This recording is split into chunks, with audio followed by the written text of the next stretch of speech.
everyone, I welcome you all in my YouTube channel RCF the Classes। Rajasthan पटवारी के fast track revision series के अंदर आज हम लोग देखने वाले कंप्यूटर सॉफ्टवेयर्स, ऑपरेटिंग सिस्टम और MS ऑफिस, MS वर्ड और जिसके अंदर हमारा PowerPoint presentation, spreadsheet programs, ये सारी चीज़ें आती हैं। उन सबको हम लोग आज डिस्कस करने वाले हैं। तो वीडियो स्टार्ट करने से पहले यदि आपने अभी तक चैनल को सब्सक्राइब नहीं किया है तो प्लीज़ चैनल को सब्सक्राइब करें, बेल आइकन को प्रेस करें ताकि आने वाले वीडियोस की नोटिफिकेशंस आप लोगों को मिलते रहें। तो चलो स्टार्ट करते हैं आज का ये वीडियो। तो सबसे पहले चीज़, व्हाट इज सॉफ्टवेयर। तो गाइस सॉफ्टवेयर क्या होता है, हमारे पास में सेट ऑफ प्रोग्राम्स होते हैं, ठीक है। सेट ऑफ प्रोग्राम्स को हम लोग क्या बोलते हैं, सॉफ्टवेयर बोलते हैं। अब ये क्या है हमारे पास में प्रोग्राम्स, प्रोग्राम जो होता है वो होता है आपके पास में सेट ऑफ इंस्ट्रक्शंस, ठीक है। अब इंस्ट्रक्शंस हमने पिछले वीडियोस में हम लोगों ने देख लिए थे कि हम किस चीज़ को इंस्ट्रक्शंस बोलते हैं, ठीक है। बहुत सारे इंस्ट्रक्शंस को मिला के, जैसे सपोज टू बी A-50 है, फिर B+10 है एंड समथिंग, इस तरीके के बहुत सारे इंस्ट्रक्शंस आपके हैं। उन पूरे इंस्ट्रक्शंस को मिला के हम लोग क्या बनाते हैं, प्रोग्राम बनाते हैं। और ऐसे बहुत सारे प्रोग्राम्स को मिला के हम लोग क्या बोलते हैं, सॉफ्टवेयर बोलते हैं, ठीक है। तो अब हम बात करते हैं सॉफ्टवेयर इन द सेंस जो कि आपका हार्डवेयर नहीं है, मतलब जिस चीज़ को आप टच नहीं कर सकते वो सारी चीज़ें क्या होती है, सॉफ्टवेयर्स होते हैं, ठीक है। अब इसके अंदर बेसिकली आपके दो पार्ट्स में क्लासीफाई क्या है आपके सॉफ्टवेयर्स को। एक होता है आपके पास में सिस्टम सॉफ्टवेयर और दूसरे होते हैं आपके पास में एप्लीकेशन सॉफ्टवेयर्स, ठीक है। हम बात करें सिस्टम सॉफ्टवेयर्स की, तो ये वो सॉफ्टवेयर्स होते हैं जो सिस्टम के मैनेजमेंट में यूज़ किए जाते हैं। किस में यूज़ किए जाते हैं, सिस्टम को मैनेज करने के लिए। सिस्टम के मैनेजमेंट के अंदर ये वाले सिस्टम सॉफ्टवेयर्स यूज किए जाते हैं, ठीक है। बट ये अपन बात कर रहे हैं एप्लीकेशन सॉफ्टवेयर्स की, तो ये जो आपके पास में एप्लीकेशन सॉफ्टवेयर्स होते हैं वो आपके यूजर के नॉर्मल वर्किंग के लिए यूज किए जाते हैं, ठीक है। तो अब हम यहाँ पे डिटेल में डिस्कस करते हैं कि सिस्टम सॉफ्टवेयर भी नेक्स्ट दो क्लासेस में डिफाइन किए हुए हैं। एक होते हैं particularly system management software and दूसरे होते हैं सिस्टम डेवलपमेंट सॉफ्टवेयर्स, ठीक है। अब अपन बात करें सिस्टम मैनेजमेंट सॉफ्टवेयर की, तो इसके अंदर हमारे पास में operating system, device drivers and system utilities consider होते हैं, ठीक है। इसी जगह हम लोग देखें कि सिस्टम डेवलपमेंट की, तो system development in the sense कि सिस्टम के अंदर जिन ऑपरेटिंग सिस्टम्स को या जिस सॉफ्टवेयर की हमें रिक्वायरमेंट होती है, यदि हमें उस तरीके की किसी और सॉफ्टवेयर को डेवलप करना हो तो उनके लिए जो सॉफ्टवेयर्स रिक्वायर्ड होते हैं वो होते हैं आपके सिस्टम डेवलपमेंट सॉफ्टवेयर्स। मतलब आप अपने सिस्टम से कोई भी सॉफ्टवेयर बनाना चाहते हो, क्योंकि नए नए ऑपरेटिंग सिस्टम या नए नए जो अलग अलग सॉफ्टवेयर से आप मार्केट में देखते हो, ठीक है। आप देखते हो कि कई बार नई नई एप्लीकेशंस आपके डेली लाइफ में आती जा रही, तो वो क्या है, आपके सॉफ्टवेयर्स हैं। अब उन सॉफ्टवेयर्स को डेवलप करने के लिए जिन सॉफ्टवेयर्स की रिक्वायरमेंट होती है that are called the system development softwares, ठीक है। और जो आपके एप्लीकेशन सॉफ्टवेयर है उसको भी बेसिकली दो पार्ट्स में डिवाइड किया हुआ है। एक होता है आपका जनरल पर्पस सॉफ्टवेयर्स और दूसरा होता है स्पेशल पर्पस सॉफ्टवेयर्स। इस जनरल पर्पस जो सॉफ्टवेयर है जिसके अंदर आपके सिंपल वर्ड प्रोसेसिंग वाले softwares, presentation software, spreadsheet programs and image and video editor softwares आते हैं। और जबकि आपके स्पेशल पर्पस सॉफ्टवेयर्स के अंदर inventory management, customer management and the other DBMS software and accounting softwares आते हैं, ठीक है। गाइज अब हम लोग अपने जो सॉफ्टवेयर्स हैं उनको डिटेल में डिस्कस करते हैं, बट उससे पहले हम लोग ये देख लेते हैं कि वो किस तरीके से एक दूसरे से कनेक्टेड होते हैं या किस तरीके से एक दूसरे से इंटरेक्ट करते हैं, ठीक है। तो जैसे सिंपल सा इसका बेसिक आर्किटेक्चर होता है आपके पास में, ये हो गए आपके सारे सॉफ्टवेयर्स, ठीक है। तो ये हो गए आपके पास में सॉफ्टवेयर्स और ये हो गए आपके पास में हार्डवेयर, ठीक है, हार्डवेयर। अब यहाँ पे सॉफ्टवेयर्स के अंदर कौन से सॉफ्टवेयर की हम लोग डिटेल में बात करने वाले हैं। सबसे यहाँ पे होता है ऑपरेटिंग सिस्टम और जो अदर सिस्टम्स है सॉफ्टवेयर से, एक तो हो गया आपके पास में सिस्टम सॉफ्टवेयर, ठीक है, और दूसरे हो गए आपके पास में एप्लीकेशन सॉफ्टवेयर्स, ठीक है। और यहां पे आपका होता है यूजर,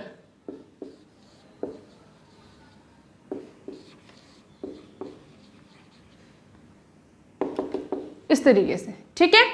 अब ये जो ऑपरेटिंग सिस्टम है ये किससे कनेक्टेड होता है, आपके हार्डवेयर से कनेक्टेड होता है। कौन कौन से हार्डवेयर के अंदर इंक्लूड हो जाते हैं, रैम, रोम, हार्ड डिस्क हार्डवेयर यहाँ पे इनेबल हो जाते हैं। ठीक है, तो गाइज यहाँ पे बेसिकली होता क्या है कि आपके पास में ये जो सॉफ्टवेयर्स हैं इनके अंदर सबसे लोवेस्ट लेवल पे क्या है, ऑपरेटिंग सिस्टम है। वो क्या इंडिकेट कर रहा है कि आपके हार्डवेयर से जो सॉफ्टवेयर डायरेक्टली इंटरेक्ट करता है वो कौन सा सॉफ्टवेयर है, आपके पास में ऑपरेटिंग सिस्टम है। ठीक है, अदर जो सॉफ्टवेयर्स है वो डायरेक्टली आपके हार्डवेयर से इंटरेक्ट नहीं करते हैं, वो किससे इंटरेक्ट करते हैं, वो आपके ऑपरेटिंग सिस्टम से इंटरेक्ट करते हैं। ठीक है, जैसे सपोज टू बी आप कोई भी एप्लीकेशन ओपन करते हो तो वो डायरेक्टली आपके हार्डवेयर से कम्युनिकेट नहीं कर पाता है, वो किससे कम्युनिकेट करता है। यदि आप विंडोज फोन, आप फोन की बात कर रहे हो, स्मार्टफोन्स की, तो उस केस में तो जो एंड्रॉयड एप्लीकेशन है, मतलब जो एंड्रॉयड ऑपरेटिंग सिस्टम है उससे कम्युनिकेट करता है, और वो ऑपरेटिंग सिस्टम आपके सिस्टम के हार्डवेयर से कम्युनिकेट करता है। ठीक है, इसी तरीके से हम लोग डेस्कटॉप और लैपटॉप की बात करें तो उस केस में भी क्या होता है, जैसे हमारे पास में कोई भी वर्ड प्रोसेसर हम लोग यूज कर रहे हैं तो वो आपके ऑपरेटिंग सिस्टम से कम्युनिकेट करता है, और ऑपरेटिंग जो सिस्टम है वो आपके जो हार्डवेयर्स जो हमारे पास में सिस्टम में यूज किए हुए उनसे वो कनेक्ट होता है। ठीक है, अब वहां पे उस केस में हम कौन से ऑपरेटिंग सिस्टम की बात करें, जैसे कि आपके पास में विंडोज ऑपरेटिंग सिस्टम हो गया, लाइनक्स हो गया, यूनिक्स हो गए, इस तरीके के ऑपरेटिंग सिस्टम्स का हम लोग यहाँ पे यूज कर रहे हैं। ठीक है, तो हम लोग क्या बोल सकते हैं, क्योंकि इस तरीके के क्वेश्चन पूछे जाते हैं कि डायरेक्टली आपके हार्डवेयर से कौन सा सॉफ्टवेयर कम्युनिकेट करता है, तो उस केस में आंसर आ जाएगा ऑपरेटिंग सिस्टम। और यूजर जिन सॉफ्टवेयर से डायरेक्टली इंटरेक्ट करता है तो वो कौन से सॉफ्टवेयर है, तो वो आपके सॉफ्टवेयर्स होते हैं system softwares and application softwares. इस सिस्टम सॉफ्टवेयर में कौन सा इंक्लूड नहीं होता, या आपका ऑपरेटिंग जो सिस्टम है वो इंक्लूड नहीं होता, अदर जो सिस्टम सॉफ्टवेयर्स होते हैं उनसे आपका यूजर डायरेक्टली कम्युनिकेट कर सकता है। तो ये बेसिक फंक्शनैलिटी है, इस तरीके से आपकी जो डिवाइसेस हैं और जो अदर कंपोनेंट्स है वो कनेक्टेड होते हैं। तो हम बेसिकली क्या बोलना चाह रहे हैं कि ये हमारे पास में हार्डवेयर है सपोज टू बी, तो इसके ऊपर जो लेयर है वो किसकी है, ऑपरेटिंग सिस्टम की। इसके ऊपर जो लेयर है वो हमारे पास में किसकी लेयर है, एप्लीकेशन सॉफ्टवेयर्स की। देन उसके बाद में हमारा जो यूज़र है वो डायरेक्टली इससे कम्युनिकेट करता है। तो सबसे पहले एप्लीकेशन सॉफ्टवेयर को एक्सेस करेगा, देन एप्लीकेशन सॉफ्टवेयर यूज़र के बिहाफ में ऑपरेटिंग सिस्टम से कम्युनिकेट करेगा, और ऑपरेटिंग सिस्टम को जो इंटरेक्शन, जो कंट्रोल समझ में आते हैं उसके बेसिस पे वो हार्डवेयर से कम्युनिकेट करके उन ऑपरेशंस को परफॉर्म करेगा। ठीक है, तो इस तरीके से आपकी बेसिक फंक्शनैलिटी परफॉर्म होती है। ठीक है, अब डिटेल में वन बाय वन हम सब चीज़ों को डिस्कस करते हैं।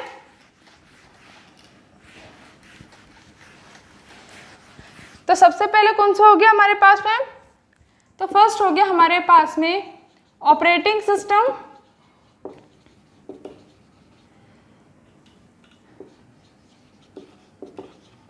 ये जो ऑपरेटिंग सिस्टम है आपका, वो आपका क्या प्रोवाइड करता है, सबसे बेसिक चीज आपकी हार्डवेयर एंड सॉफ्टवेयर के बीच में कम्युनिकेशन प्रोवाइड करता है। ठीक है, ठीक है, उस चीज़ के लिए हमारे पास में क्या ऑपरेटिंग सिस्टम, कि हम डायरेक्टली हमारे जो सॉफ्टवेयर्स है जो कि हमने बनाए हैं वो डायरेक्टली आपके हार्डवेयर से कम्युनिकेट नहीं कर सकते। उसके लिए हमें क्या यूज़ करना पड़ता है, आपके ऑपरेटिंग सिस्टम का यूज़ करना पड़ता है, और वो ऑपरेटिंग सिस्टम ही आपके हार्डवेयर से कम्युनिकेट करवा पाता है। ठीक है, तो हम लोग ये बोल सकते हैं सिस्टम सॉफ्टवेयर्स जो होते हैं या ऑपरेटिंग सिस्टम जो है आपके हार्डवेयर और अदर जो सॉफ्टवेयर है उनके बीच में कम्युनिकेशन स्टैब्लिश कर रहा है। तो इसके बिहाफ में हम और क्या बोल सकते हैं, हम लोग बोल सकते हैं कि जो इंटरेक्शन है किस किस के बीच में, आपके हार्डवेयर और सॉफ्टवेयर के बीच में, हार्डवेयर एंड यूजर के बीच में। ठीक है, तो वो भी कौन प्रोवाइड करता है, आपका ऑपरेटिंग सिस्टम प्रोवाइड करता है। आप लोगों ने बहुत बार देखा होगा कि यदि हमारे पास में विंडो क्रैश हो जाती है, हमारा ऑपरेटिंग सिस्टम करप्ट हो जाता है और हम अपने नॉर्मल वर्किंग हमारे सिस्टम से नहीं कर पाते हैं। ठीक है, तो उस केस में क्या होता है कि यदि हमारे पास में डी ड्राइव या एफ ड्राइव के अंदर कोई डेटा रखा हुआ भी है तो हम उसको एक्सट्रैक्ट नहीं कर पाते। तो उस केस में हमें क्या करवाना पड़ता है, जब अपन किसी भी ऑपरेटर के पास में जाते हैं तो वो पूछता है कि आपके डेटा को रिटेन करना है कि नहीं करना है। ठीक है, मतलब या फिर वो पूरे डेटा को रब कर दे। तो यदि हमारे पास में डेटा इंपॉर्टेंट है तो वो क्या बोलता है कि आपका ऑपरेटिंग सिस्टम तो खराब हो चुका है, इससे डायरेक्टली कम्युनिकेशन एस्टैब्लिश नहीं किया जा सकता। सकता, मतलब उसमें से डेटा कॉपी करके कहीं और नहीं डाला जा सकता। तो उस केस में वो क्या कर सकता है कि वो अपने हार्ड डिस्क को निकालता है उसके अंदर से और दूसरे सिस्टम में उस हार्ड डिस्क को एक्सटर्नली लगा करके उसमें से डेटा निकाल लेता है। ठीक है, हम लोग डायरेक्टली ये भी बोल सकते हैं कि अपने हार्डवेयर और सॉफ्टवेयर के बीच में जो ऑपरेशंस है, मतलब जो इंटरेक्शन है, वो भी कौन एस्टैब्लिश करता है? Operating system. और इसके बिहाफ में हम लोग बोल सकते हैं कि हमारे जो इंटरेक्शन है यूजर का, वो आपके सिस्टम से किसके द्वारा हो रहा है? ये भी ऑपरेटिंग सिस्टम से हो रहा है। ठीक है, अब ये ऑपरेटिंग जो सिस्टम है वो आपका जो ओवरऑल कंट्रोल है, जितने भी कंपोनेंट्स आपके सिस्टम में लगाए हुए हैं, उन सबका मैनेजमेंट कौन करता है? आपका ऑपरेटिंग सिस्टम करता है। तो it manages the all the operations of the devices that are connected to the system.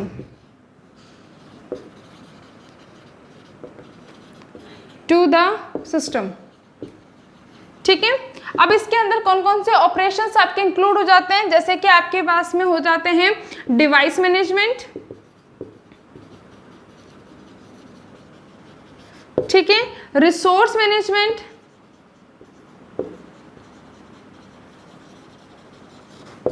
Input output management,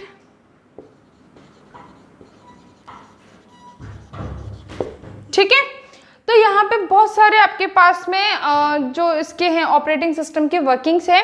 अब device management in the sense जो भी डिवाइसेस आपके सिस्टम में कनेक्टेड है, अब वो ऑल्दो आपके कीबोर्ड हो सकता है, माउस हो सकता है, कोई स्पीकर लगा हुआ हो सकता है, कोई प्रिंटर लगा हुआ हो सकता है, तो उन सबका जो मैनेजमेंट है वो कौन करता है? आपका ऑपरेटिंग सिस्टम करता है। ठीक है, resource management in the sense suppose to be आप सीपीयू के टाइमिंग की बात करें, आपके पास में मल्टीपल प्रोग्राम से एग्जीक्यूट करने के लिए, अब मल्टीपल प्रोग्राम से कौन सा प्रोग्राम किस टाइम पे सीपीयू का यूज करेगा, कितने टाइम तक करेगा, कब सीपीयू का कंट्रोल दूसरे प्रोग्राम पे शिफ्ट हो जाएगा, तो ये सारा मैनेजमेंट कौन करता है? आपका ऑपरेटिंग सिस्टम उस चीज को मैनेज करता है। ठीक है, नेक्स्ट है आपके पास में आईओ मैनेजमेंट। तो जितनी भी आपके इनपुट आउटपुट डिवाइसेस हैं उन सबका मैनेजमेंट भी कौन करता है? आपका ऑपरेटिंग सिस्टम मैनेज करता है। ठीक है, और जो हमारी प्रोसेसेस सिस्टम में रखी हुई है एग्जीक्यूशन के लिए, तो उनका मैनेजमेंट भी हमारा ऑपरेटिंग सिस्टम ही परफॉर्म करता है। ठीक है, तो ये जनरली क्वेश्चन पूछ ले जाते हैं कि आपके रिसोर्सेज को मैनेज करने वाला कौन सा सॉफ्टवेयर यूज किया जाता है, डिवाइसेस को मैनेज करने वाला कौन सा सॉफ्टवेयर यूज किया जाता है।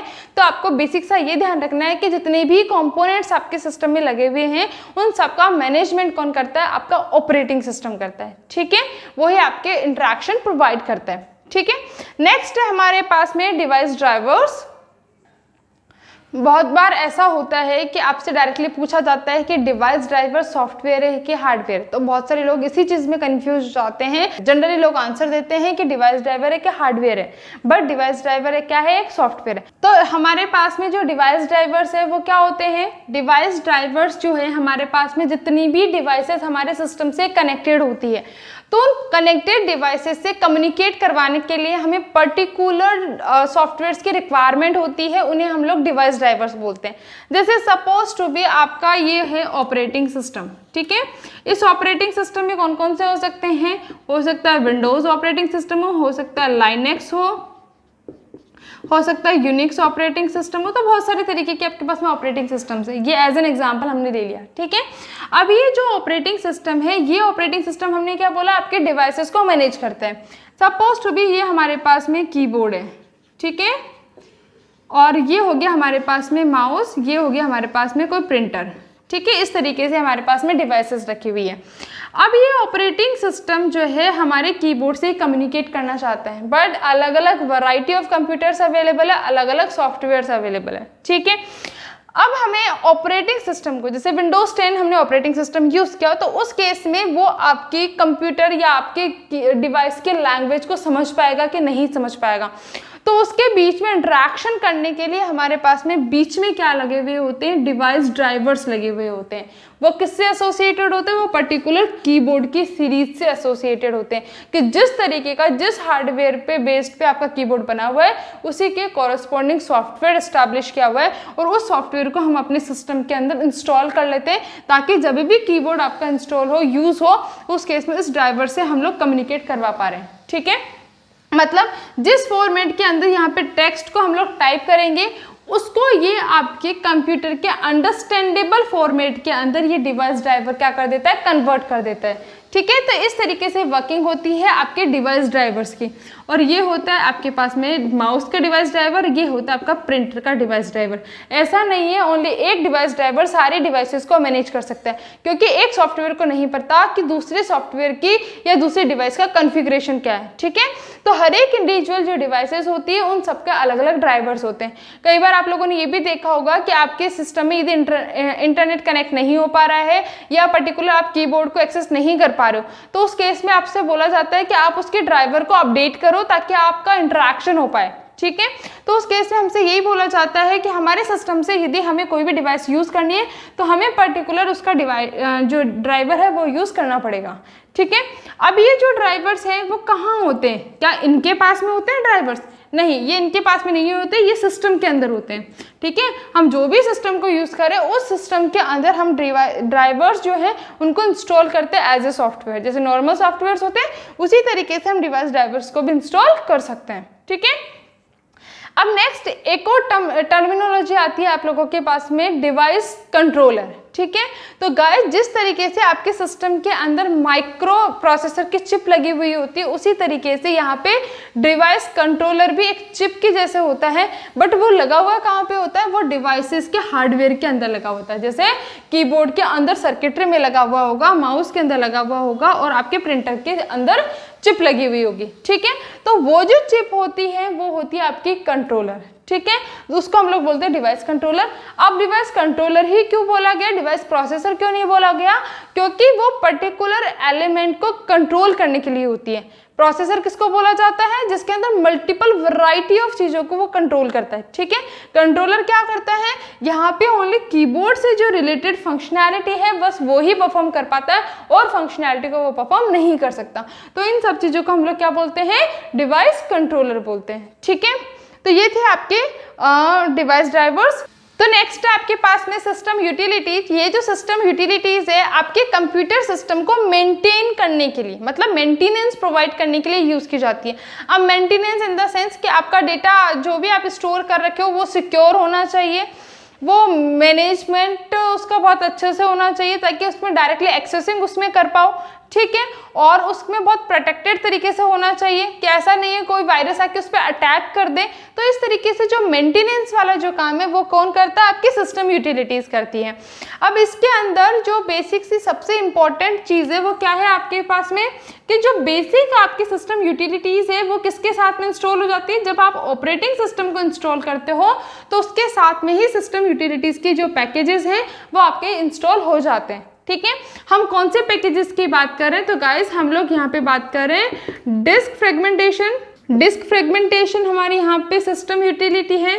डिस्क का क्लीनर जो है हमारे पास में वो हमारे पास में क्या सिस्टम यूटिलिटी है।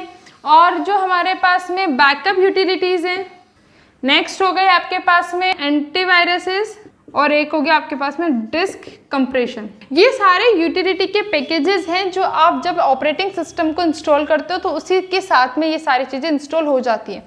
अब हम बात करते हैं एंटीवायरसेस की। तो ये आपकी जो इंस्टॉल होते हैं वो कोई पर्टिकुलर एंटीवायरस को इंस्टॉल नहीं करता, ये इसकी जगह पे क्या इंस्टॉल करता है, विंडोज़ डिफेंडर आपके ऑपरेटिंग सिस्टम के साथ में इंस्टॉल हो जाता है। वो आपके सिस्टम को सिक्योरिटी प्रोवाइड करता है। ठीक है, अब वो जो विंडोज़ डिफेंडर होता है ओरिजिनल विंडो के केस में तो वो बहुत ज़्यादा सिक्योर होता है और वो इनफ होता है आपके सिस्टम के लिए कि आप उस सिस्टम का यूज़ बेसिकली बिना किसी वायरस के यूज़ कर पाते हो। ठीक है, विंडोज़ डिफेंडर किसी भी वायरस को आपके सिस्टम पे अटैक नहीं करने देता।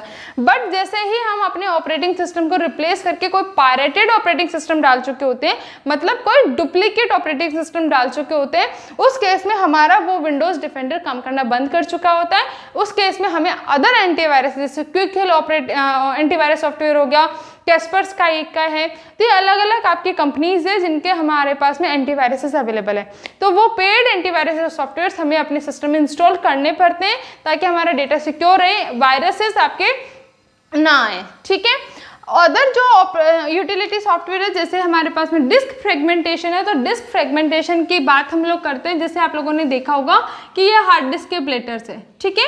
अब यहाँ पे क्या होता है कि हमने अपने डेटा को स्टोर किया हुआ है, तो यहाँ पे जो डेटा, जो फ्रेम, जो ट्रैक हमारे पास में यूज़ नहीं हो रहा है और वो बिल्कुल बैड सेक्टर बना रहा है, तो उसको वापस से उस फॉर्मेट में कन्वर्ट करना जिस फॉर्मेट में उसका रीयूज़ किया जा सकता है, ठीक है।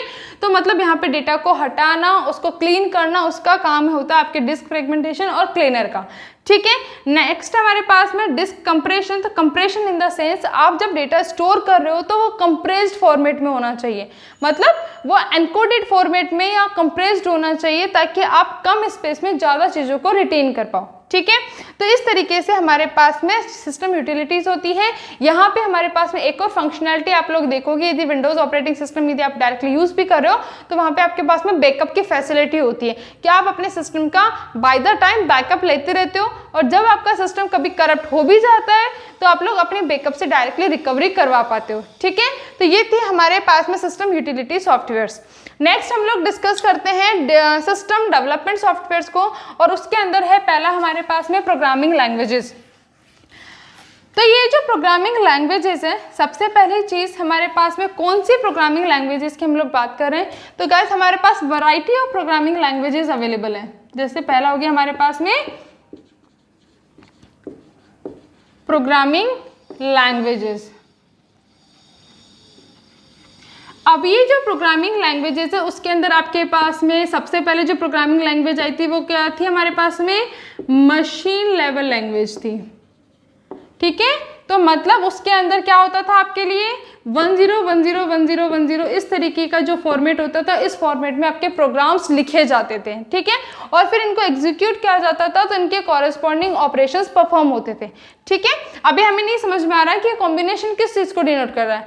हो सकता है ये कॉम्बिनेशन आपके एडिशन के ऑपरेशन को डिनोट कर रहा हो। तो इस तरीके से आपके मशीन लेवल लैंग्वेजेस में वर्क होता था। नेक्स्ट हमारे पास में अवेलेबल हुई थी असेंबली लेवल लैंग्वेज, ठीक है।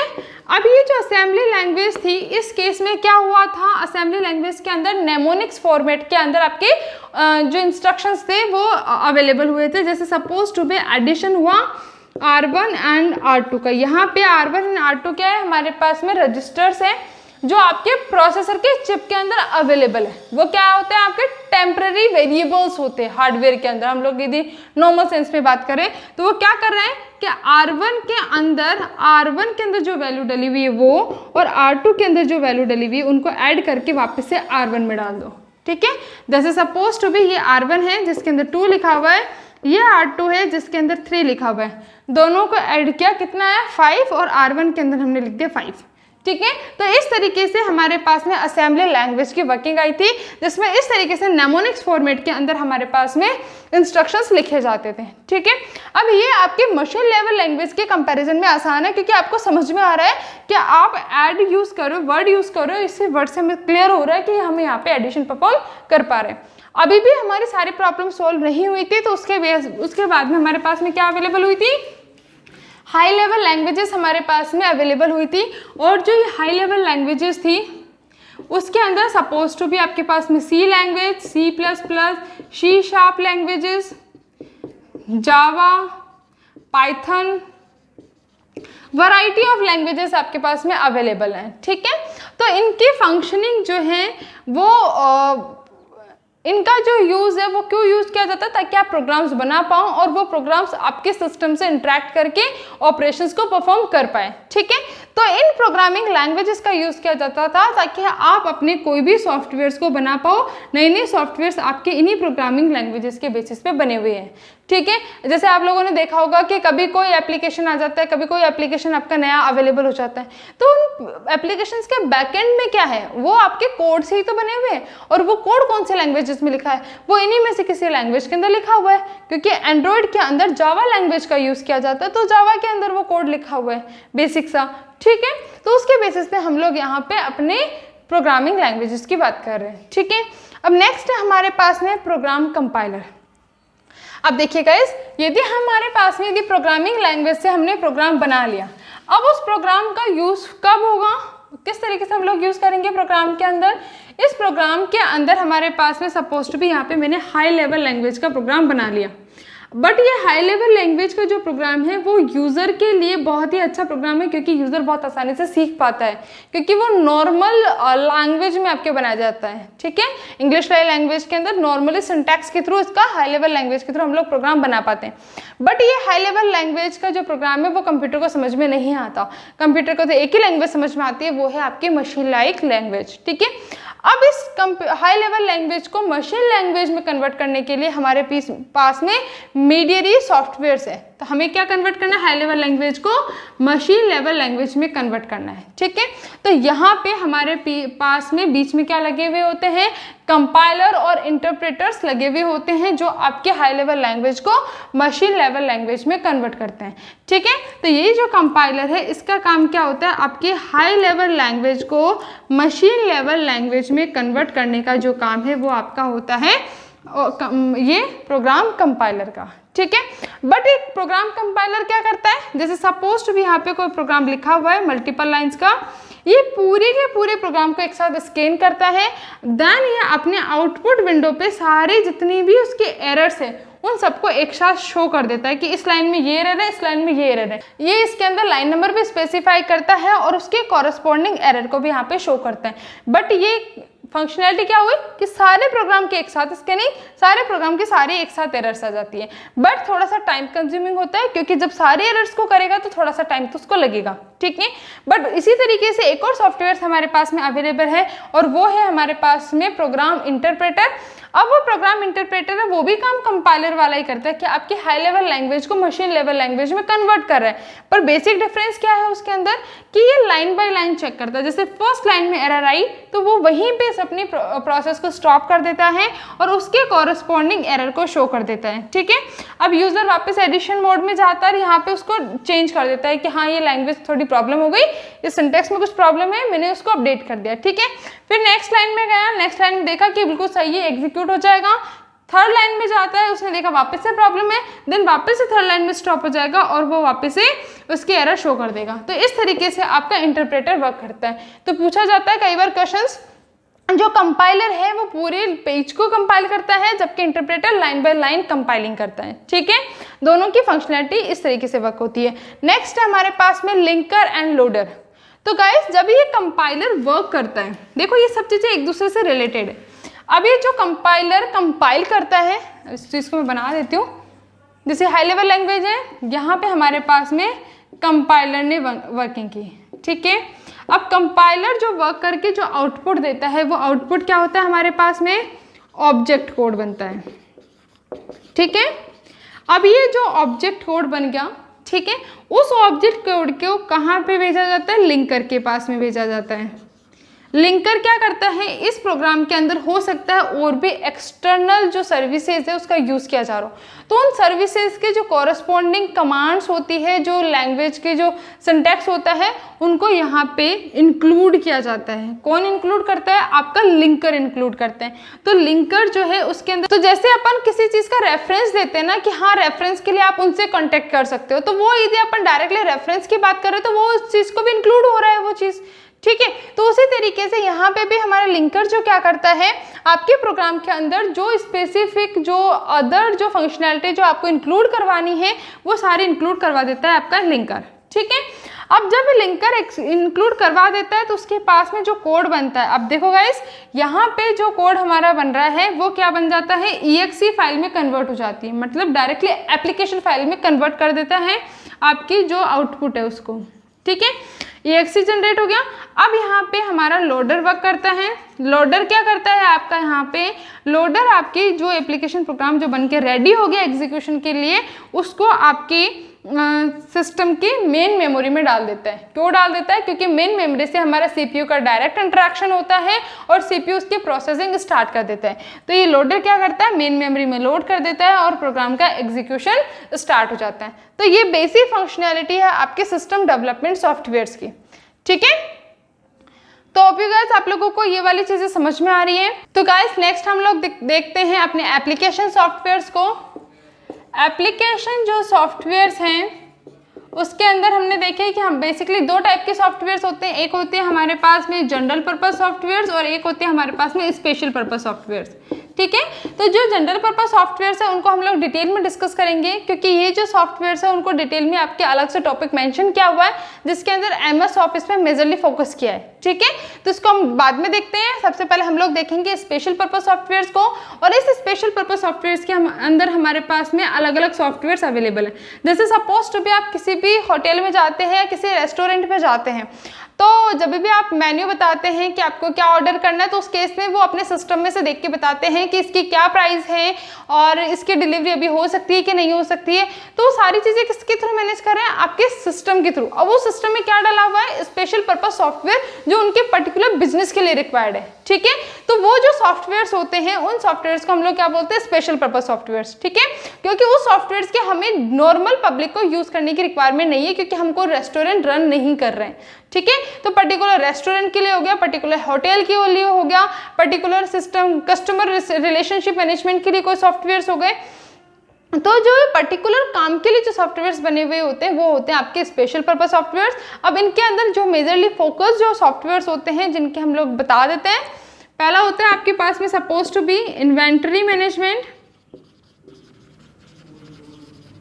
इस इन्वेंट्री मैनेजमेंट में क्या है, मतलब सपोज टू भी आपके पास में मैन्युफैक्चरिंग कंपनी, उसके अंदर आपको स्टॉक का मैनेजमेंट करना है, तो उस केस में इस तरीके के मैनेजमेंट सॉफ्टवेयर का हम लोग यूज करते हैं। ठीक है, उसके बाद में सपोज टू भी होटल मैनेजमेंट सॉफ्टवेयर हो गया। ठीक है, उसके बाद में आपके पास में हो सकता है कोई रेस्टोरेंट मैनेजमेंट सिस्टम हो गया। उसके बाद में HR मैनेजमेंट सॉफ्टवेयर हो गया, कोई अकाउंटिंग सॉफ्टवेयर्स हो गए। तो ये जो सॉफ्टवेयर्स होते हैं वो पर्टिकुलरली स्पेशल पर्पस के लिए बने हुए होते हैं। जैसे अकाउंटिंग सॉफ्टवेयर से कई बार आपसे टैली की बात की जाती है, तो टैली सॉफ्टवेयर ओनली अकाउंटिंग के लिए यूज किया जाता है। तो जो नॉर्मल पब्लिक है, जो डेली लाइफ में कोई अकाउंटिंग नहीं करते, उसको सॉफ्टवेयर की रिक्वायरमेंट नहीं होती, वो पर्टिकुलरली अकाउंटिंग के काम के लिए ही बना हुआ है। ठीक है, तो ये होते हैं आपके स्पेशल पर्पस सॉफ्टवेयर। नेक्स्ट हम लोग डिस्कस करने वाले जनरल पर्पस सॉफ्टवेयर, और उनको हम लोग प्रैक्टिकली देखने वाले हैं। तो चलो स्टार्ट करते हैं माइक्रोसॉफ्ट ऑफिस से रिलेटेड अपने कॉन्सेप्ट्स को। तो सबसे पहली चीज, जो माइक्रोसॉफ्ट ऑफिस है वो एक तरीके से आपका एप्लीकेशन सूट है, जिसके अंदर मल्टीपल एप्लीकेशंस अवेलेबल है। ठीक है, अभी जो माइक्रोसॉफ्ट ऑफिस का जो फर्स्ट वर्जन था ये आया था 1990 के अंदर। जो माइक्रोसॉफ्ट ऑफिस है, MS ऑफिस जिसको हम लोग बोलते हैं, उसके अंदर हमारे पास में जो फर्स्ट वर्जन जो आया था वो कब आया था? इसका ये आया था आपके पास में 1990 के अंदर आया था। ठीक है, अभी जो लेटेस्ट वर्जन है हमारे पास में वो है आपके पास में लेटेस्ट 2019। ठीक है, ये है आपके MS ऑफिस। इसके अंदर और भी बहुत सारे वर्जन आए हैं इंटरमीडिएट, जिसके अंदर MS ऑफिस 2016, 13 बहुत सारे ऑफिस अवेलेबल हुए। करंट सिनेरियो के अंदर ऑफिस 365 भी बहुत यूज किया जाता है। क्यों यूज किया जाता है? ऑफिस 365 जो है वो आपका ऑनलाइन फैसिलिटी प्रोवाइड कर रहा है सारे आपके माइक्रोसॉफ्ट ऑफिस से रिलेटेड फंक्शनैलिटीज के। जैसे आप MS ऑफिस 365 पे यदि आप अपना लॉगिन अकाउंट बना लेते हो, कोई साइन अप कर लेते हो, तो उस केस में क्या है, आप ऑनलाइन भी आपका वर्ड के डॉक्यूमेंट्स और आपकी एक्सेल स्प्रेडशीट प्रोग्राम्स और ये सारे काम आप ऑनलाइन कर पाते हो। ठीक है, तो सबसे पहले मैं यहाँ पे स्टार्ट करने जा रही हूँ आप लोगों के लिए MS वर्ड का। तो ये मैंने MS वर्ड खोला हुआ है। यदि आप लोगों को नई फाइल ओपन करनी है, स्टार्टिंग से हम लोग देखते हैं, तो उस केस में क्या होता है, आप स्टार्ट बटन को क्लिक करते हो, देन यहाँ पे आपके पास में न्यू शो होता है। आपको न्यू पे क्लिक करके आप ब्लैंक डॉक्यूमेंट को सेलेक्ट करते हो, देन क्रिएट करते हो। ठीक है, तो आपका नया डॉक्यूमेंट ओपन हो जाता है। तो गाइस, जब आप सबसे पहले आप इस डॉक्यूमेंट को ओपन करते हो, नया डॉक्यूमेंट बनाते हो, तो उस केस में आपके पास सबसे ऊपर जो शो होता है वो होता है आपका टाइटल बार। ठीक है, तो यहाँ पे हमारा टाइटल बार कौन सा हो गया? ये हमारा टाइटल बार है, जिसके ऊपर document file dash Microsoft word लिखा हुआ है। ठीक है, देन उसके बाद में हमारे पास में ये जो बटन्स है जिनका हम लोग यूज कर रहे हैं, ये क्या है हमारे पास में, ये वाली पूरी की पूरी जो रो है हमारी, वो क्या है, ये हमारी मेन्यू बार है। ठीक है, नेक्स्ट हमारे पास में ये जो बॉक्सेस बने हुए हैं, इस पूरे के अंदर ये सारे के सारे हमारे पास में क्या अवेलेबल है, ये हमारे रिबन पे अवेलेबल है। तो यहाँ पे जितना भी ये जो बॉक्सेस आपको दिख रहे हैं वो सारे के सारे रिबन हैं। अब इस रिबन को भी अलग अलग पार्ट्स में डिवाइड किया हुआ है, जैसे क्लिपबोर्ड एक अलग है जो एक पूरा ग्रुप बोलते हैं अपन उसको, ठीक है। तो यहाँ पे आपके पास में 4 ग्रुप्स हैं, एक है क्लिपबोर्ड, एक है आपके पास में फोन, देन एक है आपके पास में पैराग्राफ एंड एक है आपके पास में स्टाइल एंड एडिटिंग। तो ये 5 ग्रुप आपके पास में होम टैब के अंदर अवेलेबल है। जैसे हम लोग यहाँ पे क्लिक करते हैं तो ये पर्टिकुलर हर एक आइटम को हम लोग क्या बोलते हैं, होम। होम क्या है, एक टैब है, ठीक है। इसी तरीके से इंसर्ट एक टैब है, पेज लेआउट एक टैब है, रेफरेंसेस एक टैब है, मेलिंग, रिव्यू एंड व्यू भी एक टैब है, ठीक है। ये सारे टैब्स कहाँ बने हुए हैं, यहाँ हमारे पास में मेन्यू बार के अंदर बने हुए हैं, ठीक है। इसी तरीके से हम लोग देखते हैं, ये हमारा सबसे जो ऊपर है ये है हमारे पास में क्विक एक्सेस बार। इसके अंदर जो भी चीजें आप डायरेक्टली यूज करनी है उस सारी चीजों को हम लोग आइकन के थ्रू यहाँ पे शो कर देते हैं। जैसे यहाँ पे आपके पास में रीडू, सेव एंड अंडू का जो सिंबल्स है वो आपको यहाँ पे शो हो रहा है। यदि मैंने यहाँ पे कोई भी डमी टेक्स्ट लिखा है तो उस केस में क्या होता है, यदि हम यहाँ पे कोई भी ऑपरेशंस परफॉर्म करना चाहते हैं, जैसे यहाँ पे क्विक एक्सेस बार से हम लोगों ने अंडू किया, ठीक है। तो यहाँ पे मैंने डायरेक्टली क्लिक किया तो ये आपका जो टेक्स्ट था वो कट गया है। यदि हम वापस से रीडू करते हैं तो वापस से टेक्स्ट आ जाता है, ठीक है। जब ये प्रोसेस चल रही होती है तो अब इसका डेटा कहाँ जाकर के सेव हो जाता है, वो आपके क्लिपबोर्ड में जाकर के सेव हो जाता है, ठीक है। तो उस क्लिपबोर्ड से वापस से जब अपन कंट्रोल वी कर सकते हैं, तो कंट्रोल वी क्यों यूज करते हैं कि आप पेस्ट करने के लिए यूज करते हैं। तो यहाँ पे देखते हैं हम लोग CTRL प्लस जो X होता है वो होता है आपके किसी भी टेक्स्ट को कट करने के लिए, CTRL प्लस V होता है आपके पास में किसी भी टेक्स्ट को जो आपने कट किया है उसको पेस्ट करने के लिए, ठीक है, मतलब रीडू करने के लिए।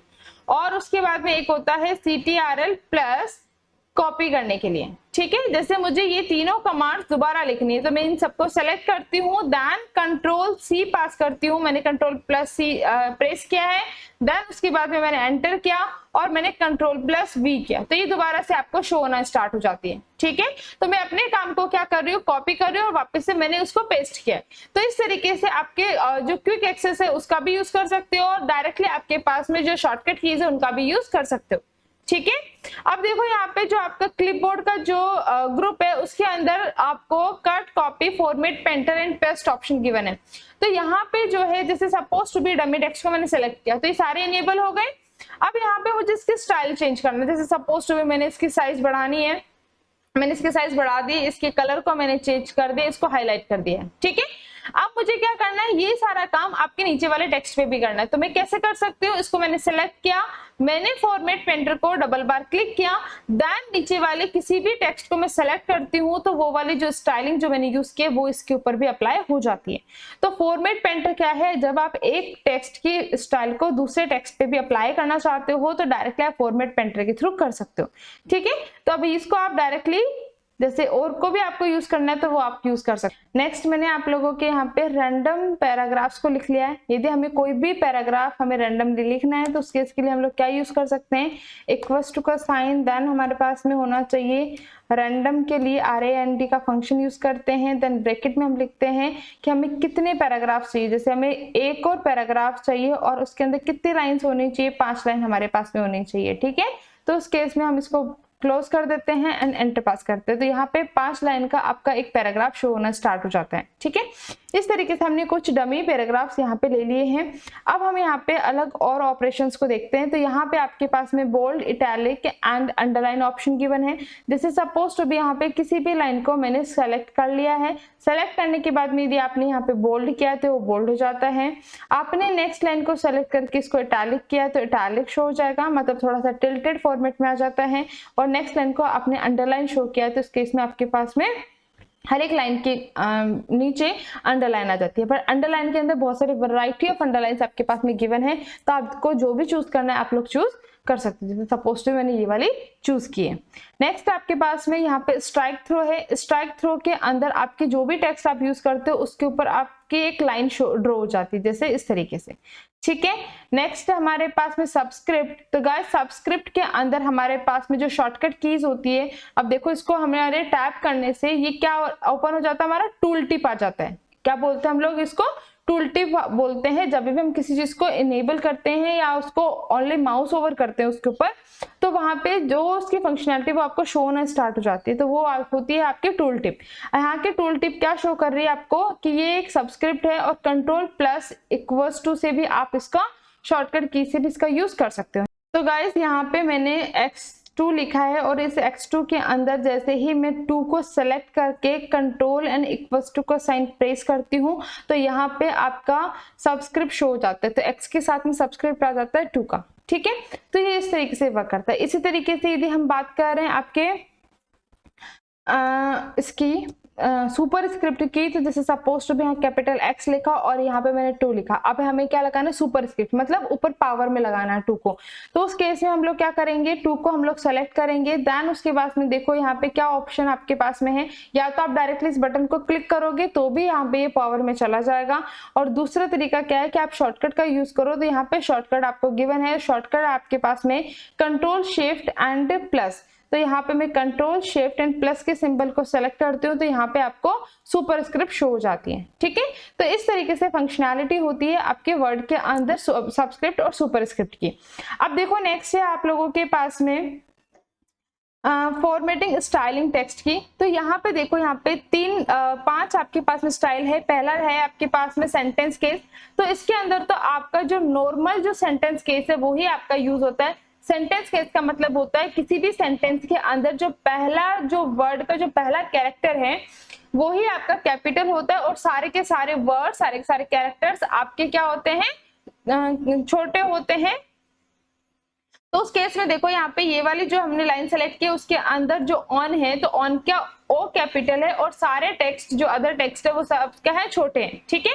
इसी तरीके से यदि मैं दूसरी स्टाइलिंग यहाँ पे यूज करती हूँ, जैसे यहाँ पे लोअर केस है तो ये सारा का सारा कोड लोअर हो जाएगा, ठीक है। अब यहाँ पे ओ भी मेरा क्या हो गया है, लोअर हो गया है, ठीक है। इसी तरीके से मैं यदि अपर यूज करती हूँ तो यहाँ पे क्या हो जाता है, अपर आपका पूरे टेक्स्ट को क्या कर कैपिटलाइज कर देता है, सबको कैपिटल में चेंज कर देता है। इसी तरीके से आपके पास में देखो कैपिटलाइज ईच वर्ड। तो यहाँ पे क्या होगा, आपके सेंटेंस में जितने भी वर्ड्स हैं तो हर एक वर्ड के फर्स्ट जो कैरेक्टर होगा उसको कैपिटल रहने देगा और बाकी टेक्स्ट को क्या कर देगा, स्मॉल बना देगा। जैसे मैंने इसको सेलेक्ट किया तो यहाँ पे क्या हो गया, हर एक वर्ड का जो फर्स्ट कैरेक्टर है वो कैपिटल हो गया है, और रिमेनिंग जो कोड है, मतलब रिमेनिंग जो टेक्स्ट लिखा हुआ है वो सारा का सारा छोटा हो गया है, ठीक है। इसी तरीके से हमारे पास में जो इसका लास्ट ऑप्शन है वो टॉगल ऑप्शन है। तो टॉगल ऑप्शन क्या करता है कि पहला जो कैरेक्टर है उसको छोटा रहने दो, रिमेनिंग टेक्स्ट को आप क्या कर दो, बड़ा कर दो। जैसे यहाँ पे इस तरीके से हो जाता है। तो हर एक वर्ड के अंदर ये चीज अप्लाई होती है और ये इस तरीके से वर्क करता है, ठीक है। नेक्स्ट आप लोगों के पास में जैसे यहाँ पे ये आपका है ग्रो फॉन्ट। तो इस ग्रो फॉन्ट के अंदर क्या हो रहा है, आप अपने फॉन्ट की साइज को इंक्रीज करते हो। तो यहाँ पे डायरेक्टली देखो 2 तरीके हैं आपको फाइल को इंक्रीज करने के, साइज को इंक्रीज करने के लिए आपके पास में 2 फॉर्मूले यहाँ पे। एक तो ये कि आप यहाँ से जाकर के आपको जो भी आपको साइज चाहिए उस साइज को आप लोग सेलेक्ट कर सकते हो, ठीक है। तो यहाँ पे यदि मैं जैसे जैसे चेंज करूंगी वैसे वैसे मेरा टेक्स्ट जो हमारा जो जिसके ऊपर हमारा कर्सर अवेलेबल था वो वाला टेक्स्ट बड़ा हो गया, ठीक है। यदि अपन किसी लाइन को यदि हम लोग बड़ा छोटा करना चाहते हैं तो उस पूरी लाइन को हम लोग सेलेक्ट कर लेते हैं। जैसे सपोज टू भी मैं यहाँ पे सेलेक्ट कर लेती हूँ कोई भी लाइन, इस तरीके से मैंने कोई भी लाइन सेलेक्ट की है। तो यहाँ पे मैं अब क्या कर रही हूँ कि यहाँ पे मैंने कोई भी यदि साइज को सेलेक्ट किया तो वो उसके अकॉर्डिंग आपकी साइज चेंज होती नजर आ रही है, ठीक है। तो आपको जो भी सुटेबल है आप लोग चूज कर सकते हो। दूसरा तरीका आपके पास में क्या होता है, साइज को चेंज करने के आपके पास में ग्रो फॉन्ट का जो आइकन है उससे के थ्रू भी आप लोग डायरेक्टली इंक्रीज कर सकते हो। तो देखो यहाँ पे जो 11 था वो ऑटोमेटिकली आपका चेंज होता जाएगा 2 के डिफरेंस के साथ में। तो 12 14 हो गया, 14 के बाद में 16, देन आपका 18, देन आपका 20, देन 22, इस तरीके से इंक्रीज होता है। और 2 के गैप के साथ यदि आपको रिड्यूस करके देखना है तो उसके फॉन्ट श्रिंक के ऑप्शन को हम लोग यूज करते हैं, वो होता है आपके पास में इस तरीके से, ठीक है। और इस तरीके से वो 18, 16, 14, 12, 10 इस तरीके से वो 11 चेंज होता जाता है, ठीक है। तो ये आपके पास में ऑप्शंस अवेलेबल होते हैं। तो गाइस यहाँ पे देखिए आप लोग कि आपकी जो साइज होती है ना वो क्या होती है 8 से मिनिमम जो साइज होती है वो 8 होती है, और जो मैक्सिमम साइज होती है बाय डिफॉल्ट वो 72 होती है, ठीक है। और इसकी सीक्वेंस कैसे होती है, 8, 9, 10, 11 ये रेगुलर होती हैं, 12 तक रेगुलर होती हैं, देन उसके बाद में ये 2 के गैप के साथ चलती है और 2 के गैप के साथ 28 तक चलती है। ठीक है, तो उसके बाद में आपका यहाँ पे 28 के बाद में डायरेक्टली 36, देन 48, देन 72, इस तरीके से आपकी साइजेस चेंज हो जाती है। ठीक है, और नेक्स्ट है हमारे पास में, देखो यहाँ पे यदि हमें अपने टेक्स्ट की फॉन्ट चेंज करना, थीम चेंज करना है, तो उस केस में अलग अलग तरीके के फॉन्ट आपके अवेलेबल है, जैसे एरियल बैक हो गया, एरियन ये अलग हो गया, देन उसके बाद में ये आपकी हिंदी का फॉन्ट होता है, और जो भी इसको समझ में आ रहा है उसके अकॉर्डिंग वो हिंदी में कन्वर्ट करता जा रहा है। तो इसी तरीके से कैलिब्री आपके पास में कोई स्टाइलिंग होगी, तो नॉर्मली हम लोग कोई भी टेक्स्ट का यूज कर लेते हैं, डिफॉल्ट हम लोग जनरली कैलिब्री या टाइम न्यू रोमन के टेक्स्ट का यूज करते हैं। ठीक है, नेक्स्ट है आपके पास में, जैसे सपोज टू बी, यहाँ पे मैंने इसको सेलेक्ट किया और इसको मैंने कर दिया बोल्ड, इटैलिक, अंडरलाइन। ठीक है, और इसके टेक्स्ट को मैंने इंक्रीज कर दिया सपोज टू बी। अब मैंने जो भी यहाँ पे फॉर्मेटिंग लगाई है उस फॉर्मेटिंग को मुझे पूरी को रिड्यूस करना पड़ेगा, मतलब पूरी को हटाना है। तो या तो क्या होगा, जो जो मैंने काम किया उसको वापस रिवर्स काम करूं, बोल्ड वाले को दोबारा क्लिक करूं, आई वाले को दोबारा क्लिक करूं, अंडरलाइन वाले को दोबारा क्लिक करूं, साइज को दोबारा चेंज करूं। और दूसरा तरीका क्या है कि आप डायरेक्टली क्लियर फॉर्मेटिंग के बटन को प्रेस करो, सारा ऑपरेशन सारे ऑटोमेटिकली हो जाएगा। तो ये ऑटोमेटिकली आपका हो गया है, तो वापस से जो भी फॉर्मेटिंग आपने की थी वो सारी की सारी रिमूव हो गई है। ठीक है, इस तरीके से हम लोग यूज करते हैं। नेक्स्ट हमारे पास में पैराग्राफ का जो ग्रुप है उसके अंदर भी आपके पास में बहुत सारे ऑप्शंस आपको गिवन है। जैसे इसके अंदर पहला आपके पास में बुलेट्स, तो बुलेट्स 2 तरीके की होती है आपके पास में। पहली होती है आपके पास में अनऑर्डर बुलेट, जिसके अंदर कोई भी आप disc, circle, square shape, 4 dots वाला एंड एरो साइन और जो राइट क्लिक वाला सिंबल है वो कोई भी यूज कर सकते हो। जैसे आपने ये चूज किया, उसके बाद में आपने आइटम्स लिखना स्टार्ट किया। ठीक है, तो यहाँ पे आपने लिखना है लिस्ट 1 और लिस्ट 2, लिस्ट 3, तो इस तरीके से वो ऑटोमेटिकली जैसे आप एंटर प्रेस करते हो वो ऑटोमेटिकली आते जाते हैं। ठीक है, अब इसी जगह पे यदि आपको नंबर डालने हैं तो आप अलग अलग तरीके के नंबर्स डाल सकते हैं।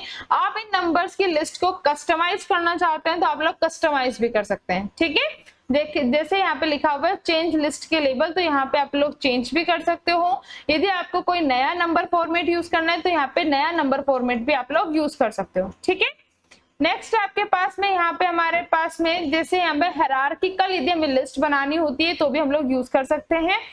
जैसे सपोज टू में मुझे ये वाली लिस्ट का यूज करना है, तो यहाँ पे मेरे पास में हमने लिस्ट लिखी, लिस्ट 4, एंटर पास किया, अब मैंने टैब लगाया। ठीक है, टैब लगाया तो नेक्स्ट हायरार्की के अंदर मतलब इंटरनल लिस्ट के अंदर मैं पहुंच चुकी हूँ। इसके अंदर वापस से मैंने L1 लिखा, देन L2 लिखा, देन अगेन मैंने यहाँ पे सी के केस में मैंने यहाँ पर टैब प्रेस किया तो वापस से इंटरनल हायरार्की के अंदर ये पहुंच जाता है। तो टैब से क्या होता है, इंटरनल हायरार्की में हम लोग पहुंचते जा रहे हैं। इस तरीके से हमारी वर्किंग होती है। नेक्स्ट है आपके पास में, अब देखो यहाँ पे यदि हमारे किसी भी टेक्स्ट की हम लोग बात करते हैं तो यहाँ पे यदि हमें इसको चेंज करना है कि आपको किधर की साइड में आपके टेक्स्ट को डालना है। जैसे यहाँ पे मैंने यहाँ पे इस पैराग्राफ को सेलेक्ट कर लिया। ठीक है, यदि मैं इस पैराग्राफ को ऐसे रहने देती हूँ तो एज इट इज रहता है। अब यदि मैंने इसको क्लिक कर लिया है, ठीक है, मिडल कर दिया है, तो पैराग्राफ सारा मिडल में आ जाता है। राइट इंडेंट करती हूँ तो राइट साइड में आ जाता है, और इक्वल करती हूँ तो ये इक्वल स्ट्रोक के साइंस में आ जाता है। ठीक है, अब यहाँ पे देखो गाइस, ये ऐसा क्यों हो रहा है कि यहाँ पे स्पेस आ रहा है। फर्स्ट लाइन आपकी लेफ्ट में ज्यादा आ रही है और आपकी जो अदर लाइन है वो बाद में आ रही है। ठीक है, तो यहाँ पे हमारे पास में जो है हमारा जो डिफॉल्ट इंडेंटेशन है, जैसे आपको यहाँ पे शो हो रहा है, ये जो है आपका वो क्या होता है, फर्स्ट लाइन का इंडेंटेशन होता है किसी भी पैराग्राफ के अंदर। वो ये शो करता है कि फर्स्ट लाइन आपकी यहाँ से स्टार्ट हो रही है। ठीक है, यदि आप इसको मूव करना चाहते हो तो आप लोग इसको मूव कर सकते हो। जैसे सपोज टू भी मुझे इसको शिफ्ट करना है, इधर मैंने शिफ्ट कर दिया तो ये आपकी शिफ्ट हो जाती है। जबकि ये वाला जो इंडेंटेशन है जिसको हम हैंगिंग इंडेंट बोलते हैं, ये क्या करता है, आपके फर्स्ट लाइन के अलावा जितना भी टेक्स्ट है उसको आप लोगों को आगे पीछे करना हो तो उसके लिए हम लोग यूज करते हैं। जैसे सपोज टू भी मुझे इस वाले टेक्स्ट को पीछे करना था, मैंने पीछे कर दिया। यदि मैं इसको आगे करना चाहती हूँ तो मैं इसको आगे कर सकती हूँ। ठीक है, इस केस में आपको वापस से फर्स्ट वाले को शिफ्ट करना पड़ता है, शिफ्ट वाला फर्स्ट वाला इस तरीके से शिफ्ट हो सकता है। ठीक है, और जो लास्ट वाला जो इंडेंटेशन है वो आपके टेक्स्ट को शो करता है कि आपको टेक्स्ट को कहाँ तक लिखना है, कहाँ तक आपके कैरेक्टर्स प्रिंट होने चाहिए। ठीक है, तो इस तरीके से हमारे पास यहाँ पे वर्किंग होती है। नेक्स्ट है आपके यहाँ पे, जैसे कि यहाँ पे यदि लाइन स्पेसिंग की हमें बात करनी है तो आपको कितने लाइन की स्पेसिंग आपको देनी है। जैसे यहाँ पे 1.0 है, 2.5 है, तो यहाँ पे लाइन स्पेसिंग ज्यादा हो जाएगी, मतलब लाइंस के बीच में गैप ज्यादा आ जाएगा। इस तरीके से हम लोग कर सकते हैं। हमें किसी भी थीम का कलर देना है पूरी सेलेक्टेड टेक्स्ट को, तो हम लोग दे सकते हैं कि हमें किसी चीज को हाईलाइट करनी है तो हम लोग यहाँ पे हाईलाइट कर सकते हैं। ठीक है, इस तरीके से यहाँ पे बटन्स होते हैं हमारे पास में। अब देखिए गाइस, यहाँ पे यदि पूरे डॉक्यूमेंट में हमें किसी भी वर्ड को सेलेक्ट करना है तो यहाँ पे हम लोग फाइंड का यूज करते हैं, और यदि हमें फाइंड का यूज डायरेक्टली नहीं करना तो हम लोग शॉर्टकट का भी यूज करते हैं। तो फाइंड जो है उसके लिए हमारे पास में शॉर्टकट होता है Ctrl+F। ठीक है, तो कंट्रोल और F की को एक साथ प्रेस करते हैं तो फाइंड वाली विंडो आपको ओपन हो जाती है।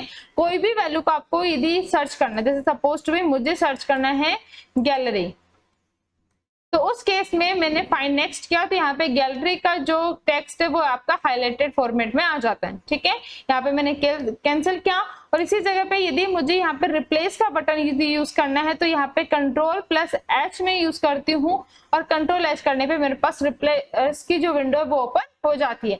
उस केस में मेरे को जो फाइंड किया है उसको कॉरेस्पॉन्डिंग सपोज टू बी मुझे कुछ आर्चीज में कन्वर्ट करना है। ठीक है, तो उस केस में मैं यहाँ पे आर्चीज में कन्वर्ट कर देती हूँ और मैंने रिप्लेस ऑल कर दिया। ठीक है, तो यहाँ पे जो गैलरी था उसकी जगह आर्ची शो हो गया है। ठीक है,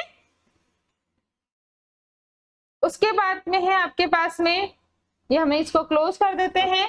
अब गाइस, यहाँ पे जो मेजर पोर्शन है, ये जो आपका जो हम जिस चीज पे हम इंडेंटेशन की बात कर रहे हैं वो क्या है, आपका यहाँ पे रूलर है। ठीक है, तो हमारे पास में दो रूलर्स अवेलेबल है। एक हमारा अबाउट, जो कि जिससे हम अपनी विड्थ को देखते हैं कि किस विड्थ के अंदर हमें टेक्स्ट लिखना है, और एक होता है हमारे पास में हॉरिजॉन्टल रूलर, तो उसके अंदर हम अपने पेज के अप डाउन को देखते हैं कि हमारे पेज पे कौन से लेकर के कहाँ तक के टेक्स्ट को लिखना है। ठीक है, जैसे सपोज टू बी आपको यहाँ पे आपके डमी टेक्स्ट को ऊपर करना है, तो उस केस में आप लोग यहाँ से शिफ्ट करके आप लोग ऐसे शिफ्ट कर सकते हो, नीचे करना है नीचे कर सकते हो, फिक्स करना है तो आप फिक्स कर सकते हो मल्टीपल पेजेस के केस में।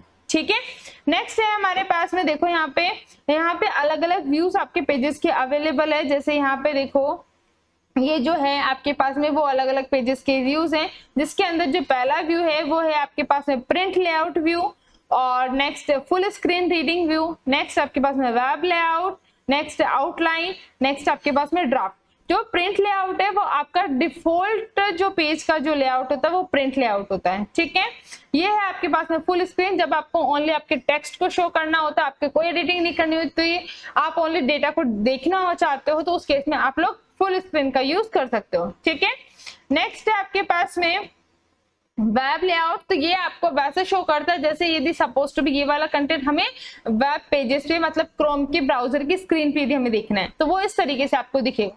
ठीक है, नेक्स्ट है आपके पास में आउटलाइन, तो ये जो आउटलाइन वाला जो कोड है इसके अंदर आपका जो टेक्स्ट है ओनली उसी को शो करता है। यदि हमने कोई हेडर और फुटर लगा रखे हैं तो वो उसको शो नहीं करता। जैसे सपोज टू भी मैं लगा के दिखा देती हूँ आप लोगों को फटाफट से। यहाँ पे मेरे पास में इंसर्ट के अंदर हेडर लगा हुआ है, तो यहाँ पे मैंने हेडर इंसर्ट कर दिया, सपोज टू भी कोई भी हेडर में लगा देती हूँ। ठीक है, और यहाँ पे मैंने लिख दिया ये हेडर है मेरा। ठीक है, अब मैंने यहाँ पे क्लिक किया तो ये आपका हेडर शो हो रहा है। ठीक है, अब इसी चीज की जगह मैं यहाँ पे जाती हूँ आउटलाइन के अंदर। अब आपका हेडर शो नहीं हो रहा है, क्यों नहीं हो रहा है? क्योंकि ये ओनली आपका जो बॉडी का टेक्स्ट वर्ड के अंदर बस उसी को शो करता है, आपके हेडर्स और फुटर्स को शो नहीं करता है। लास्ट है आपके पास में ड्राफ्ट, तो ड्राफ्ट जो है वो भी आपके इंपॉर्टेंट कंटेंट को ही शो करता है, अदर कंटेंट्स को वो आपको शो नहीं करता है। ठीक है, तो इस तरीके से आपकी वर्किंग होती है वर्ड के अंदर इन लेआउट्स के बेसिस पे।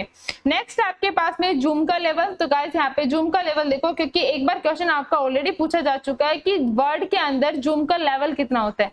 तो यहाँ पे जो जूम का लेवल होता है वो आपका यहाँ पे होता है 10 से लेकर के मिनिमम जो जूम का लेवल होता है वो होता है 10%, और वो कहाँ तक होता है आपके पास में 500% तक अवेलेबल होता है। ठीक है, तो इस तरीके से हमारे पास में जूमिंग हम लोग कर सकते हैं। तो ये थे आपके बेसिक होम पेज के जो फंक्शनैलिटी। नेक्स्ट है हमारे पास में इंसर्ट टैब। इंसर्ट टैब के अंदर बहुत सारे फंक्शनैलिटीज हमारे लोगों को गिवन है। जैसे यहाँ पे कवर पेज हम लोग यूज कर सकते हैं कि हमारे फर्स्ट पेज के अंदर यदि हमें कोई फॉर्मेटिंग यूज करनी है तो उस केस के अंदर गिवन फॉर्मेटिंग हम लोग यूज करने के लिए कवर पेज का यूज कर सकते हैं। ब्लैंक पेजेस का यूज कर सकते हैं, मतलब कोई भी ब्लैंक पेज हमें ऐड ऑन करना है तो हम लोग इंसर्ट कर सकते हैं। जैसे मैंने एक ऐड ऑन किया है तो यहाँ पे मेरे पास में 2 पेजेस आ जाएंगे। यदि मैं आपको शो कर देती हूँ, जैसे यहाँ पे एक पेज था हमारा ये वाला, नेक्स्ट पेज हो गया हमारे पास में सेकंड पेज हो गया ये वाला, ठीक है। पेज ब्रेक से आपकी जो भी पेज है जहाँ पे लाइन आपकी शो हो रही है उसको वो ब्रेक कर देता है और नेक्स्ट पेज में शो करता है, ठीक है। नेक्स्ट आपके पास में टेबल्स, तो यहाँ पे आप टेबल्स को ड्रॉ कर सकते हो। तो यहाँ पे आपके पास में क्या है, यहाँ पे सपोज टू भी आप जैसे जैसे सेलेक्ट करते जाते हो, जैसे मैं यदि कॉलम्स को यदि मैं बढ़ाती जाऊंगी तो यहाँ पे आपके कॉलम्स बढ़ते जाएंगे, यदि मैं लाइंस बढ़ाऊंगी तो यहाँ पे हमारे पास में रोज बढ़ती जाएंगी। तो इस तरीके से हमारे पास में सिलेक्शन होता जाता है। यदि आप इंसर्ट करना चाहते हो डायरेक्टली यहाँ पे स्पेसिफाई करना चाहते हो कितने कॉलम कितने रोज है तो आप लोग वो भी स्पेसिफाई कर सकते हो। यदि आपको टेबल को ड्रॉ करना है तो आपके पास में ड्रॉ की फैसिलिटी भी अवेलेबल है कि आप इस तरीके से टेबल को ड्रॉ कर सकते हो, ठीक है।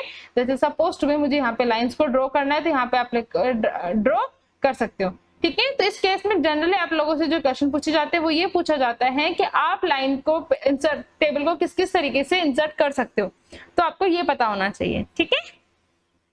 नेक्स्ट जो ग्रुप है आपका वो है आपके पास में इलस्ट्रेशन, जिसके अंदर आप पिक्चर को इंसर्ट कर सकते हो। क्लिप आर्ट के अंदर आप जो ऑलरेडी आपके पास में जो क्लिप्स आपके पास में गिवन है आप उनको शो कर सकते हो। शेप के अंदर कोई भी शेप आप लोग इंसर्ट कर सकते हो। स्मार्ट आर्ट के अंदर जो आपके पास में कोई भी फ्लो है कोई भी लिस्ट है उसको पर्टिकुलर फॉर्मेट के साथ में आप लोग शो कर सकते हो, ठीक है।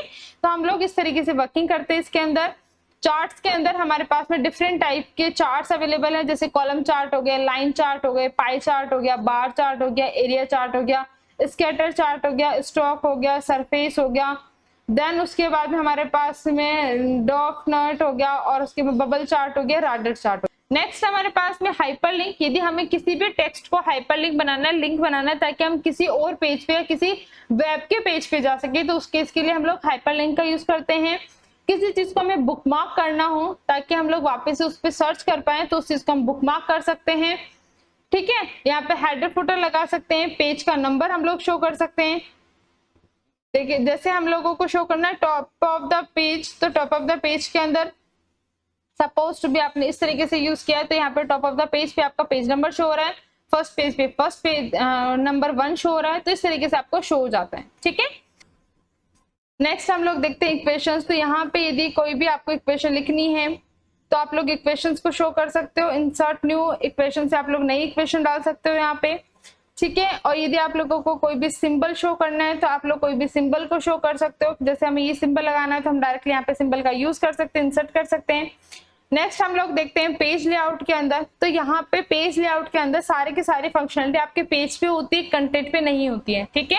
यदि आपको पेज की थीम चेंज करनी है तो आप लोग पेज की थीम चेंज कर सकते हो, कलर्स की कॉम्बिनेशन चेंज करने हैं, फॉन्ट चेंज करना है, कोई इफेक्ट आपको डालना है पेज के ऊपर, ठीक है। यदि आपको मार्जिन सेट करनी है, जैसे बाय डिफॉल्ट आप नॉर्मल मार्जिन पे हैं तो यहाँ पे क्या होता है बाय डिफॉल्ट हमारे पास में ये वाली मार्जिन लगी हुई है, ठीक है, सपोज टू बी। तो यहाँ आपके पास में ये मार्जिन लगा हुआ है। यदि आप इस मार्जिन को हटा करके कोई और मार्जिन लगाना चाहते हो तो और मार्जिन लगा सकते हो। मार्जिन के अंदर आपका जो टॉप के ऊपर जो मार्जिन होता है वो left right margin and bottom margin, इन सबके फिक्स नंबर्स जो है वो इसका यूज किया जाता है। ओरिएंटेशन की बात करें तो हमारे पास में 2 ओरिएंटेशन अवेलेबल है, एक होता है पोर्ट्रेट और एक होता है हमारे पास में लैंडस्केप। बाय डिफॉल्ट जो हमारा ओरिएंटेशन होता है वो पोर्ट्रेट होता है, लैंडस्केप प्रेजेंटेशन हमारा इस तरीके से होता है, ठीक है। जब आप प्रिंट करते हो पेज को तो ये जरूरी नहीं है, ऐसा नहीं होता है कि हमें पेज को आपको जो लैंडस्केप के फॉर्मेट में लिखना पड़ेगा क्योंकि हमें लैंडस्केप में प्रिंटिंग चाहिए, ऐसा नहीं होता है। वो ऑटोमेटिकली आपको उसके अकॉर्डिंग चेंज कर देता है और आपको प्रिंट करके देता है। तो हमें अपने नॉर्मल मोड के अंदर ही अपने प्रिंटर के अंदर पेजेस रखने होते हैं। तो ये है आपके पास में ओरिएंटेशन। आप साइज चेंज करना चाहते हो क्योंकि जैसे हम लोगों को कोई डॉक्यूमेंट यदि हमें यूज करना है, ठीक है, तो बाय डिफॉल्ट हमारे पास में जो डॉक्यूमेंट का जो पेज की जो साइज होती है वो A4 साइज की प्रिंटिंग की हम लोग यूज करते हैं। नेक्स्ट है यदि हमें अपने कंटेंट को 1 कॉलम में या 2 कॉलम में या 3 कॉलम में हमें शो करना है तो हम लोग यूज कर सकते हैं। जैसे यहाँ पे यदि मैंने 2 कॉलम कर दिया तो मेरा जो टेक्स्ट है वो 2 कॉलम्स में डिवाइड हो जाता है। यदि मैं यहाँ पे भी अपने टेक्स्ट को लिखना चाहती हूँ, जैसे मैंने इसी टेक्स्ट को कॉपी किया Ctrl+C से एंड मैंने ये वाला टेक्स्ट भी यहाँ पे डाल दिया है, यहाँ पे मैंने डाल दिया, ठीक है। तो यहाँ पे 2 कॉलम के अंदर आपके टेक्स्ट अवेलेबल हो जाते हैं। ब्रेक से आपके पेज ब्रेक्स हो जाते हैं, लाइन नंबर्स आ जाते हैं, और वाटरमार्क जो है, वाटरमार्क से आपके बैक एंड में मतलब पेज के बैक के अंदर आपका जो भी वाटरमार्क है वो आपका शो हो जाता है। जैसे कई बार होता है ना, कोई भी लोग यदि नोट्स प्रोवाइड करते हैं तो अपना नाम या अपनी ईमेल आईडी वाटरमार्क के अंदर डाल देते हैं। जैसे यहाँ पे कॉन्फिडेंशियल मैंने डाला है, और इस कॉन्फिडेंशियल को मैं चेंज करके यदि मैं चेंज कर देती हूँ कस्टम वाटरमार्क, यदि मैंने अप्लाई किया तो यहाँ पे सपोज टू भी मेरे को टेक्स्ट वाटरमार्क लगाना है। टेक्स्ट में मैंने लगा दिया कुछ भी, जैसे suppose to be are save the classes, तो उस केस में मेरे पास में यहाँ पे मैंने कलर चेंज कर दिया वाटरमार्क का, और मैंने कलर कर दिया ब्लू, ठीक है, और मैंने अप्लाई कर दिया। अब देखिए यहाँ पे ये मेरे पास में पेजेस हैं वो इस तरीके से शो हो जाते हैं। मेरे बैकएंड में आपकी आर से द क्लासेस आपको शो हो रही है। यदि मैंने इस तरीके की पीडीएफ आपको प्रोवाइड भी की है तो भी आप लोगों को जब आप डाउनलोड करोगे तो वाटरमार्क के साथ में आएगी। तो आप कहीं और सेंड करते हो तो इसका मतलब ये हुआ कि वो आपके आर से द क्लासेस से डाउनलोड की हुई है, ठीक है। तो यहाँ पे इस तरीके से यदि हमें शो करवाना है कि वो एग्जैक्टली ओरिजिन कहाँ से हुआ है, तो उस चीज के लिए हम लोग वाटरमार्क का यूज करते हैं। कलर पेजेस के अंदर अपने पेज के कलर को हम लोग चेंज कर सकते हैं। पेज बॉर्डर के अंदर, पेज के अंदर हम लोग बॉर्डर दे सकते हैं। जैसे हमें कोई बॉक्स देना है अपने पेज के अंदर तो यहाँ पे अपन बॉक्स को दे सकते हैं, ठीक है। इस तरीके से हमारे पास बॉक्सेस हो जाते हैं। इंडेंटेशन जो है आपका, किसी भी लाइन का, किसी भी टेक्स्ट का हम लोग इंडेंटेशन सेट कर सकते हैं। इंडेंटेशन मतलब स्पेस। जैसे यहाँ पे सपोज टू भी यहाँ पे मेरा कर्सर है, यदि हमें अपने लेफ्ट के मार्जिन को थोड़ा सा बढ़ाना है, इंडेंटेशन बढ़ाना है, तो यहाँ पे क्या करेगा, वो लेफ्ट में शिफ्ट करता जाएगा। जैसे इंक्रीज किया और शिफ्ट होता जा रहा है, ठीक है।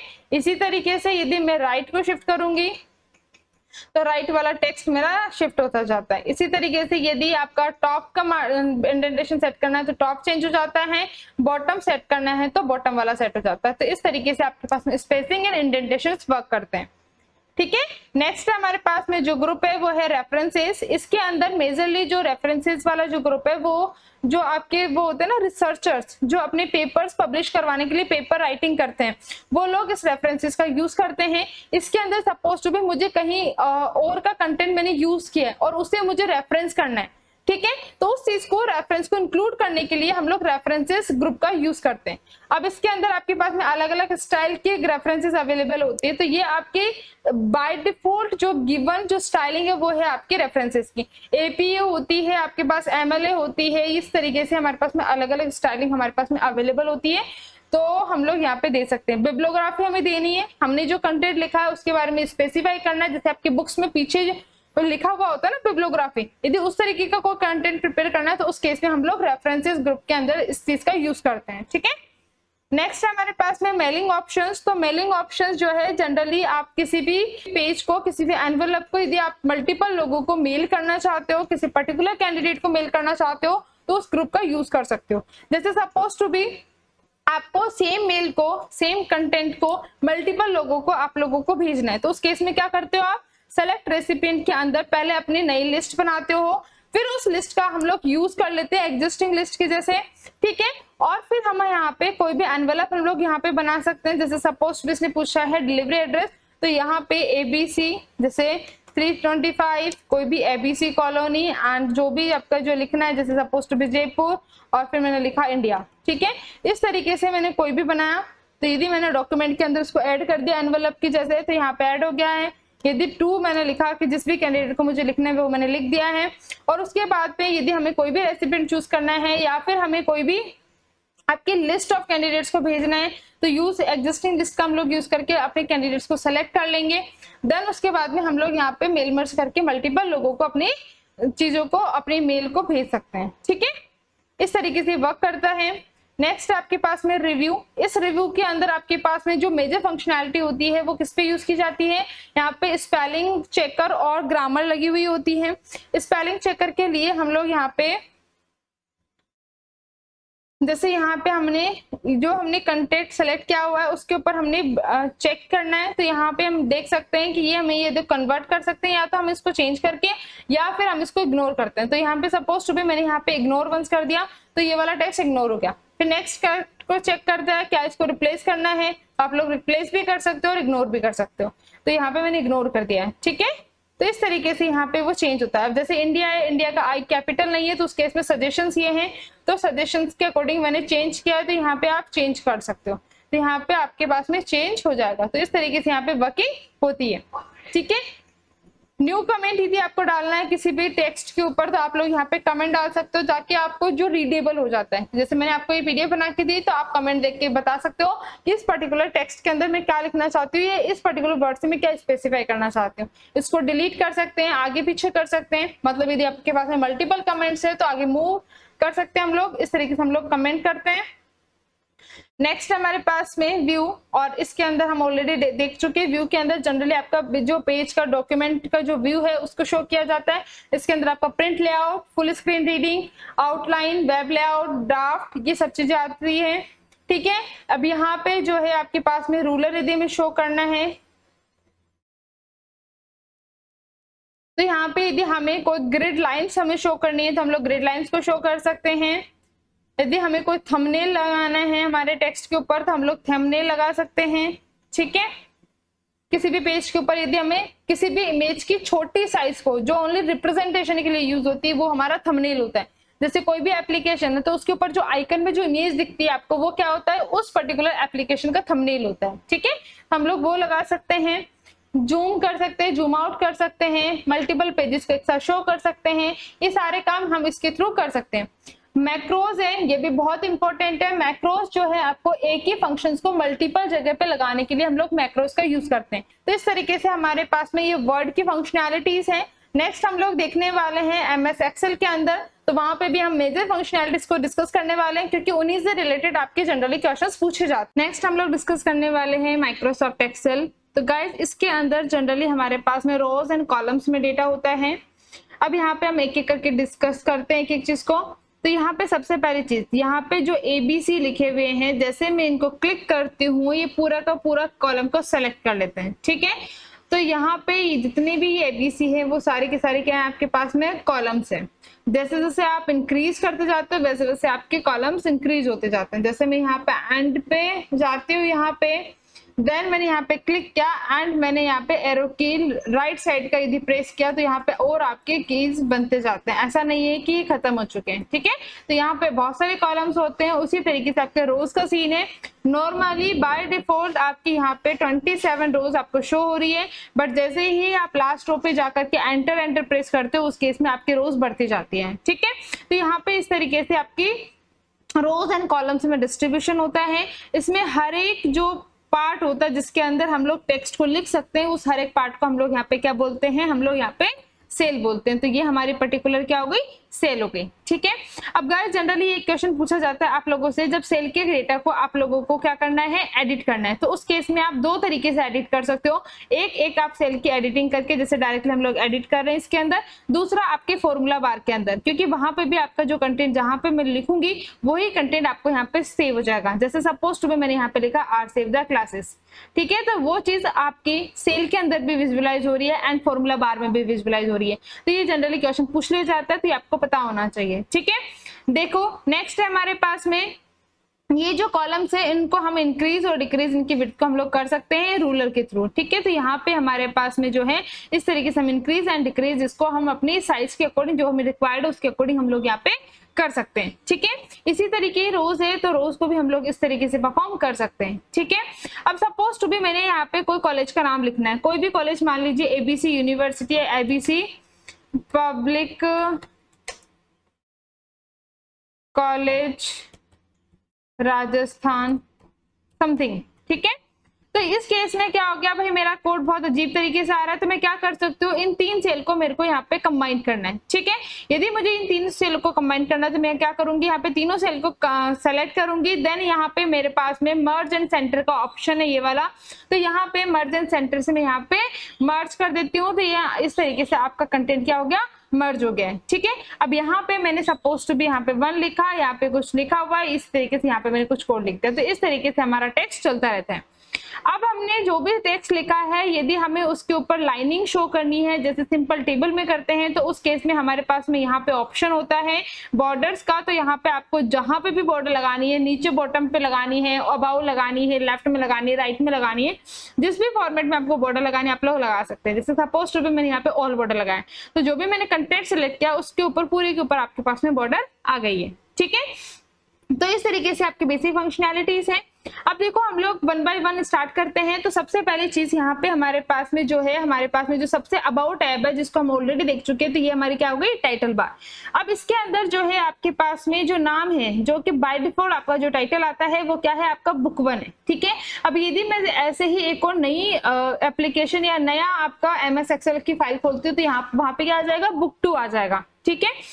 बुक 1 ही आपके जब आप यहाँ पे सेव करते हो, जैसे यहाँ पे मैंने इसको सेव किया, फाइल को सेव करने की कोशिश करती हूँ, तो यहाँ पे बाय डिफॉल्ट जो नेम आता है वो भी क्या आता है, बुक 1 आता है, ठीक है। अब एक चीज और होती है आप लोगों के पास में कि आप लोगों की जो ये सॉफ्टवेयर है, जो है आपका ये एक्सेल का जो सॉफ्टवेयर है, इसकी जो सेटअप फाइल है वो एक्सेल के नाम से स्टार्ट होती है, ठीक है।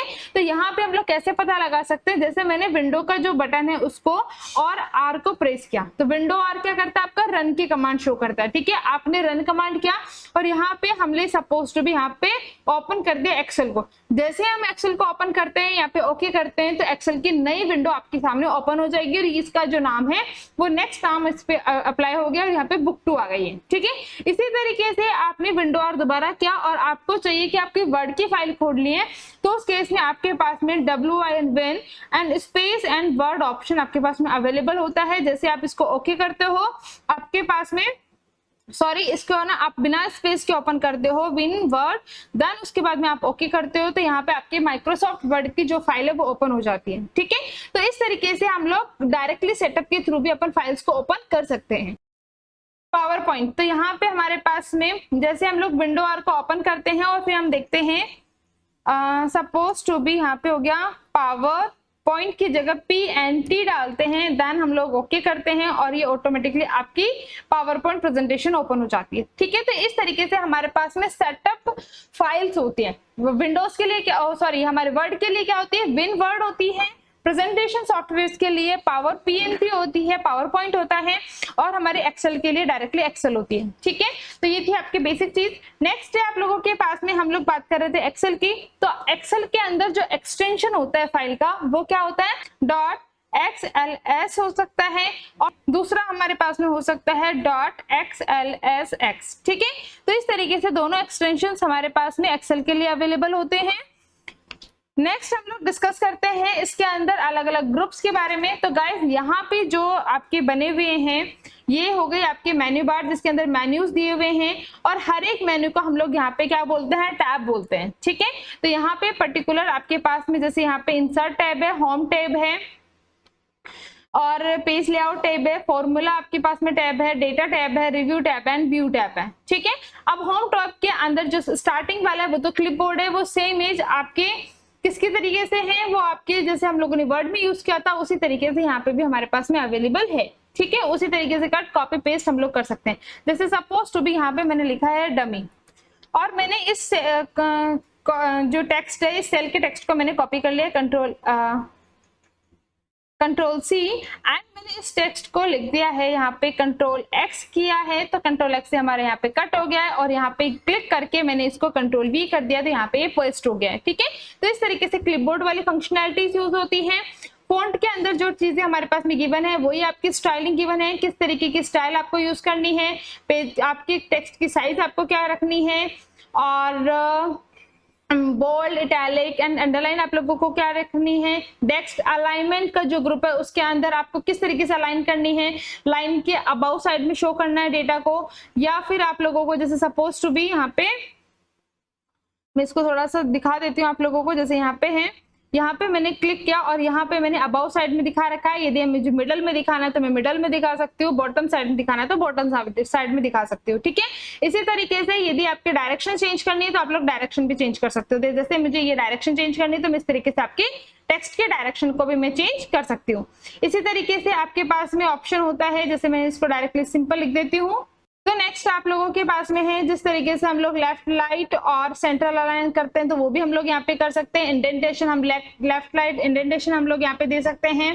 तो नेक्स्ट हम लोग देखते हैं रैप टेक्स्ट। रैप टेक्स्ट में क्या करता है, आपके जो टेक्स्ट जो आपने लिखा है वो आपके सेल की साइज के अकॉर्डिंग वो चेंज कर देता है। कैसे करता है, जैसे सपोज टू भी मेरा कंटेंट बड़ा है, मैंने इस तरीके से लिखा है कंटेंट को, देन मैंने यहाँ पे आपके कॉलम को सेलेक्ट करने के बाद में रैप टेक्स्ट को क्लिक किया है तो ये आपके कंटेंट को आपके रो वाइज स्प्रेड करके उसके कंटेंट को फिक्स कर देता है, ठीक है।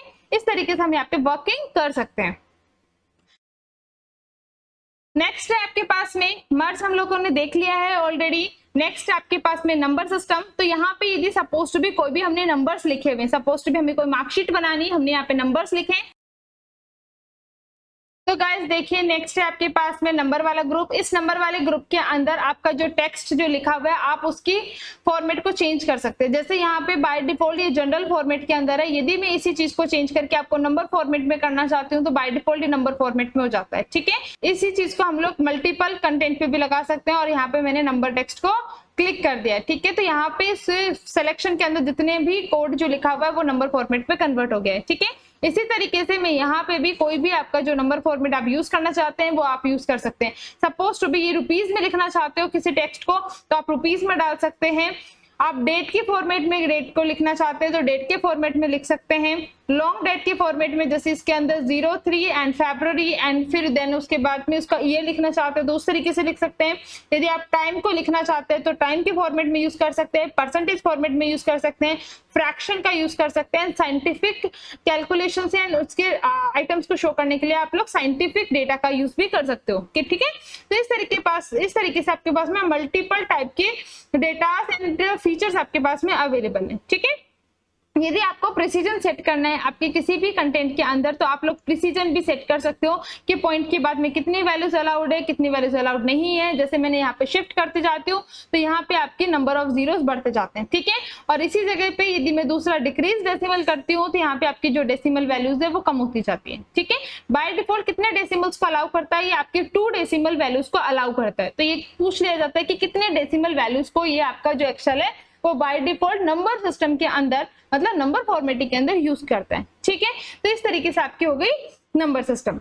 नेक्स्ट है आप लोगों के पास में स्टाइलिंग। तो आप अपने जो टेबल है उसकी स्टाइलिंग को चेंज कर सकते हो। अब इसके अंदर जैसे सपोज टू बी यदि आपके पास में किसी सेल को आप लोगों को हाईलाइट करना है, यदि किसी बॉटम को रूलर लगाना है तो इस तरीके से आप लोग अलग अलग फॉर्मेटिंग आप यहाँ पे कंडीशन ऑफ फॉर्मेटिंग अप्लाई कर सकते हो। ठीक है, तो टॉप 10 आइटम्स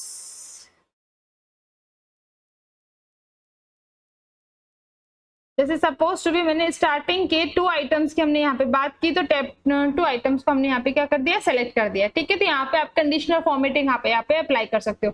इसी तरीके से आपको टेबल की फॉर्मेटिंग आप लोग चेंज कर सकते हो। जैसे सपोज टू भी ये हमने किया एंड देन हम लोग टेबल की फॉर्मेटिंग यदि हम लोग चेंज करना चाहते हैं तो हम अपने टेबल की फॉर्मेटिंग को चेंज कर सकते हैं। ठीक है, यहाँ पे मैंने ओके किया, आपकी टेबल की फॉर्मेटिंग चेंज हो गई है। ठीक है, तो इस तरीके से हम अपने टेबुलर की अपने डेटा को थोड़ा सिस्टमेटिकली बहुत ही अरेंज कर सकते हैं। ठीक है, नेक्स्ट है आप लोगों के पास में किसी पर्टिकुलर सेल को यदि आपको फॉर्मेट करना है तो वो भी आप लोग यहाँ पे कर सकते हो। पर्टिकुलर सेल की साइज को चेंज भी कर सकते हो, उसकी रोज कॉलम की विड्थ को आप लोग इंक्रीज और डिक्रीज कर सकते हो। ठीक है, नेक्स्ट आपके पास में ऑटो सम।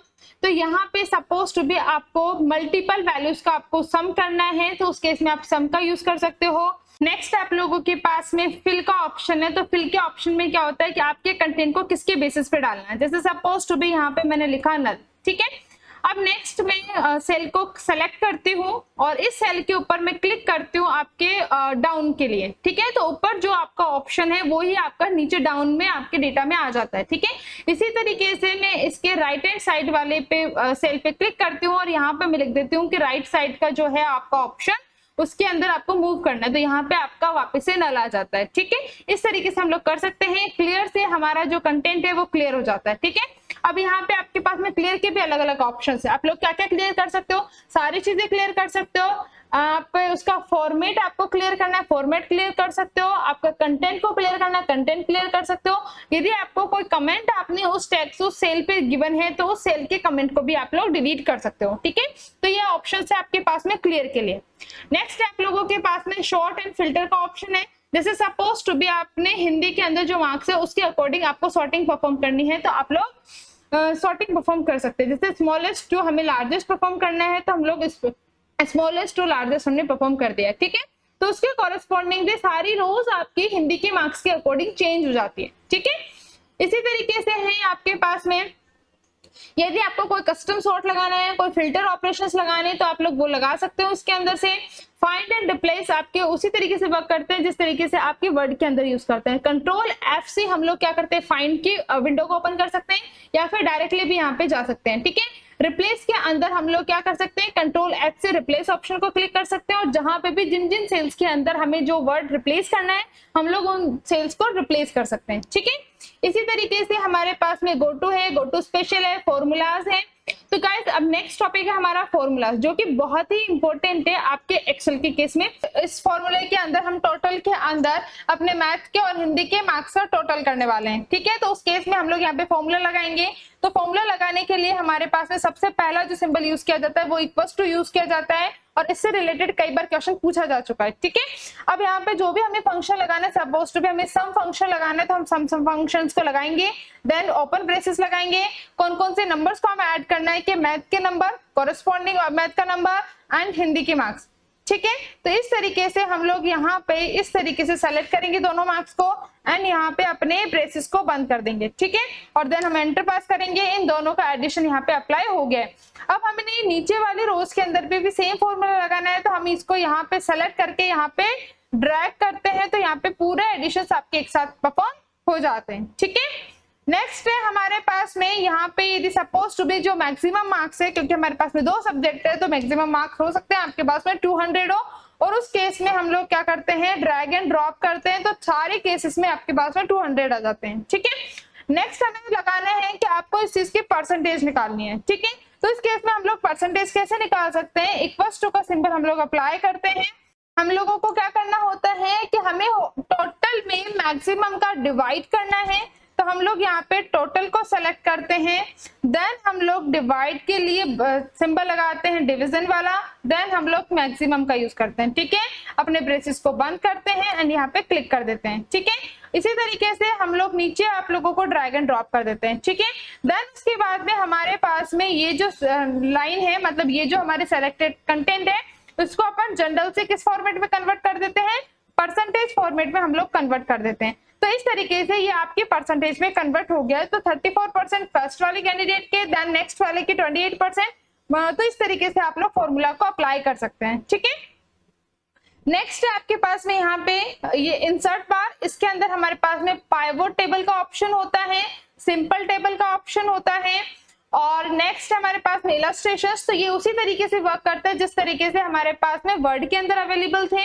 पिक्चर से आप लोग पिक्चर को इंसर्ट कर सकते हो, क्लिप आर्ट में जो डिफॉल्ट आपके पास में जो इमेजेस है वहां से क्लिप आर्ट से आप लोग इमेजेस को उठा सकते हो। शेप्स के अंदर आप अलग अलग टाइप की शेप्स का यूज कर सकते हो, स्मार्ट आर्ट का यूज कर सकते हो।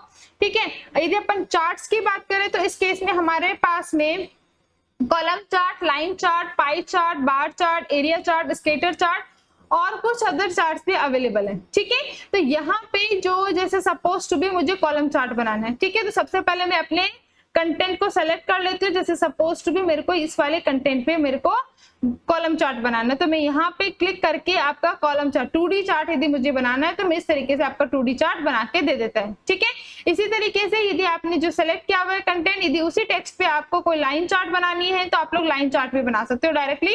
तो इस तरीके से आप लोग यहाँ पे लाइन चार्ट बनाते हो। ठीक है, तो इस तरीके से आपकी बेसिक फंक्शनैलिटी होती है आपकी चार्ट्स के केसेस में। अब इसकी यदि आपको फॉर्मेटिंग करनी है, आपको रोज कॉलम्स को चेंज करना है, जैसे switch to rows and column का ऑप्शन आपके पास में अवेलेबल है, तो कॉलम्स रोज बन जाती है, रोज कॉलम्स बन जाते हैं। तो इस तरीके से भी आप लोग परफॉर्म कर सकते हो। ठीक है,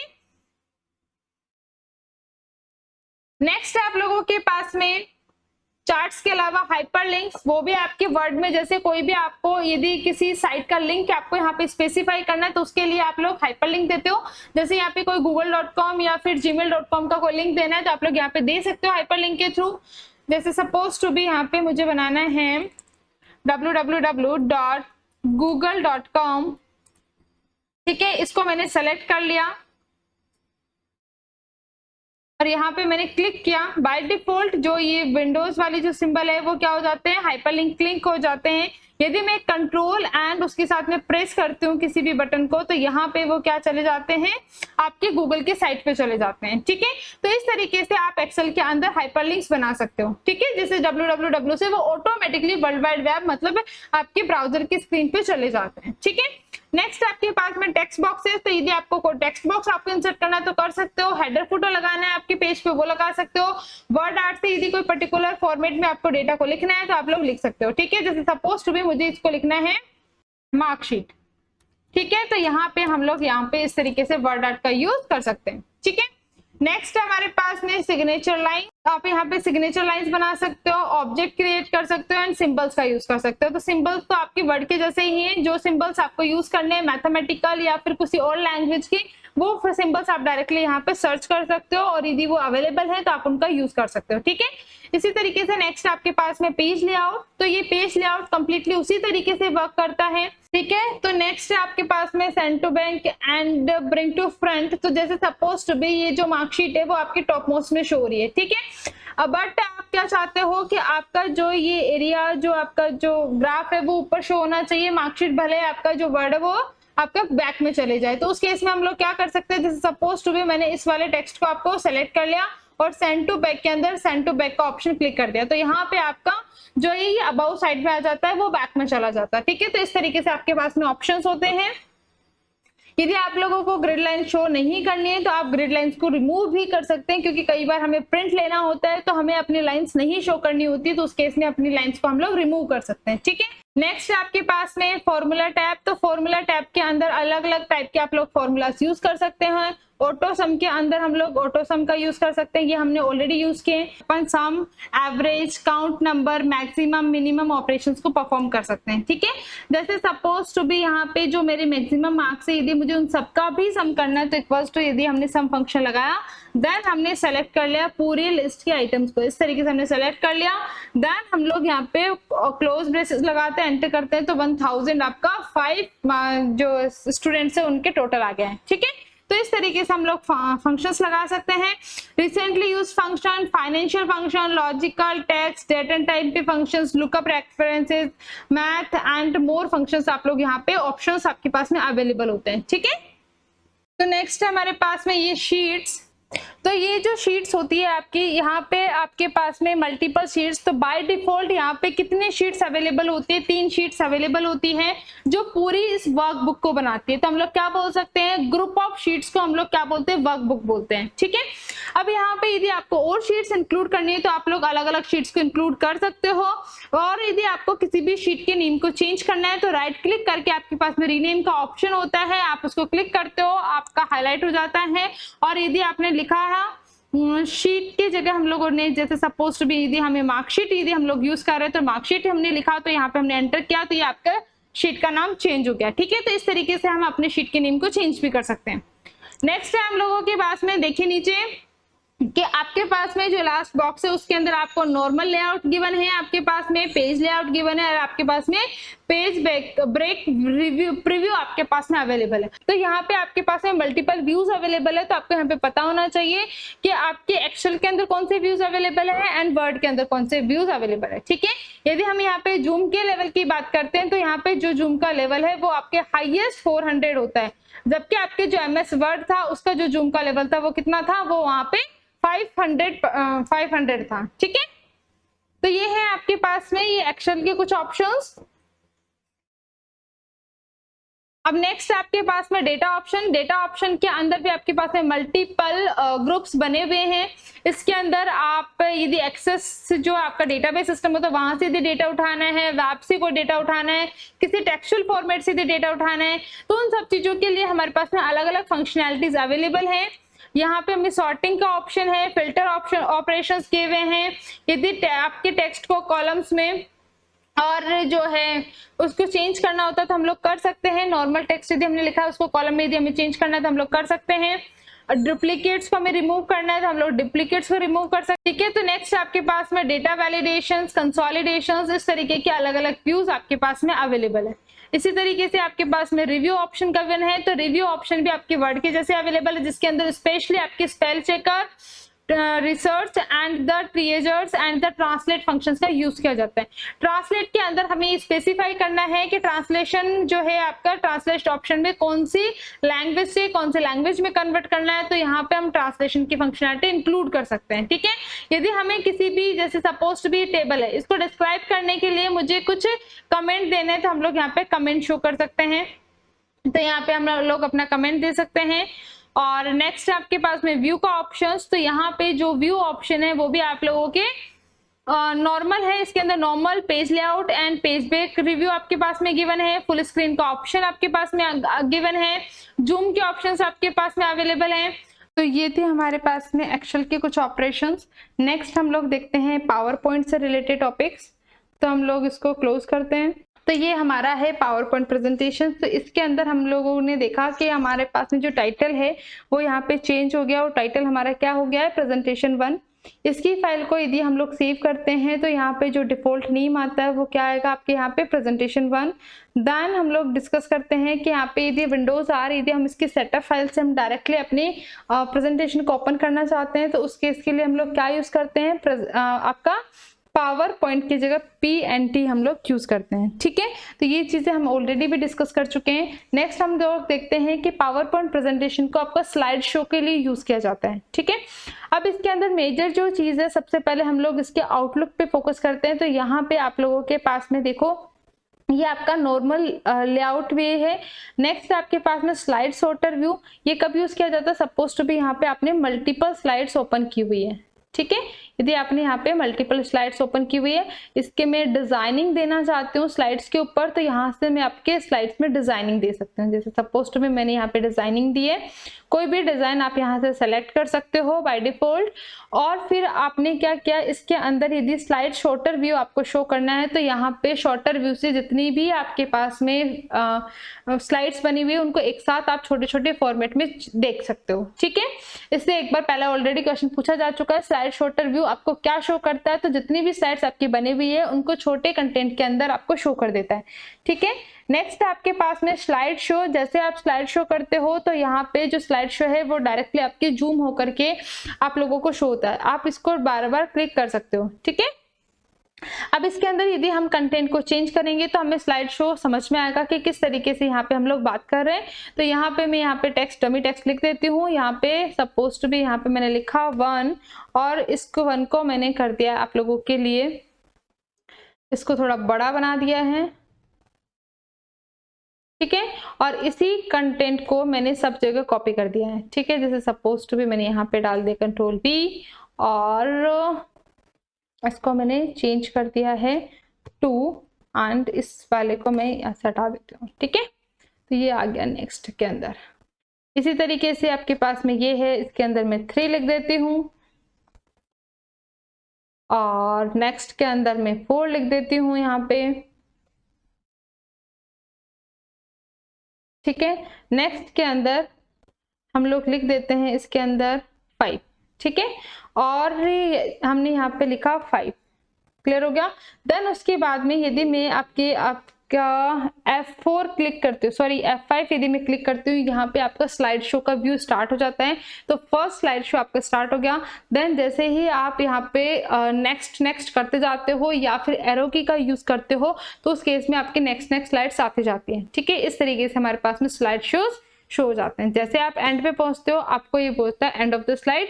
यदि आपको एग्जिट करना है तो उस केस में आप एस्केप का यूज करते हो। तो ये भी आपके लिए बहुत इंपॉर्टेंट है कि यहाँ पे कौन सी की का यूज किया जाता है, एस्केप की के, जो कि आपके लेफ्ट में टॉप मोस्ट पे जो फर्स्ट की होती है वो एस्केप की होती है। अपन उसका बटन का क्लिक करते हैं तो ये नॉर्मल व्यू के अंदर आपको अप्लाई हो जाता है। ठीक है, अब इसकी जूम की लेवल की बात करते हैं तो यहाँ पे भी हमारे पास में 400 इसका जूम का लेवल होता है। देखिए यहाँ पे यदि हम इसको जूम करते हैं तो मैक्सिमम इसका जो जूम का लेवल है वो कितना है, 400% है। ठीक है, नेक्स्ट हमारे पास में इसके अंदर भी उसी तरीके से आपके शॉर्टकट कीज अवेलेबल है, मेन्यू बार अवेलेबल है, रिबन्स अवेलेबल है। हर एक रिबन के अंदर हर एक टैब को आपको किस में पार्ट्स में डिवाइड किया हुआ है, ग्रुप्स में डिवाइड किया हुआ है।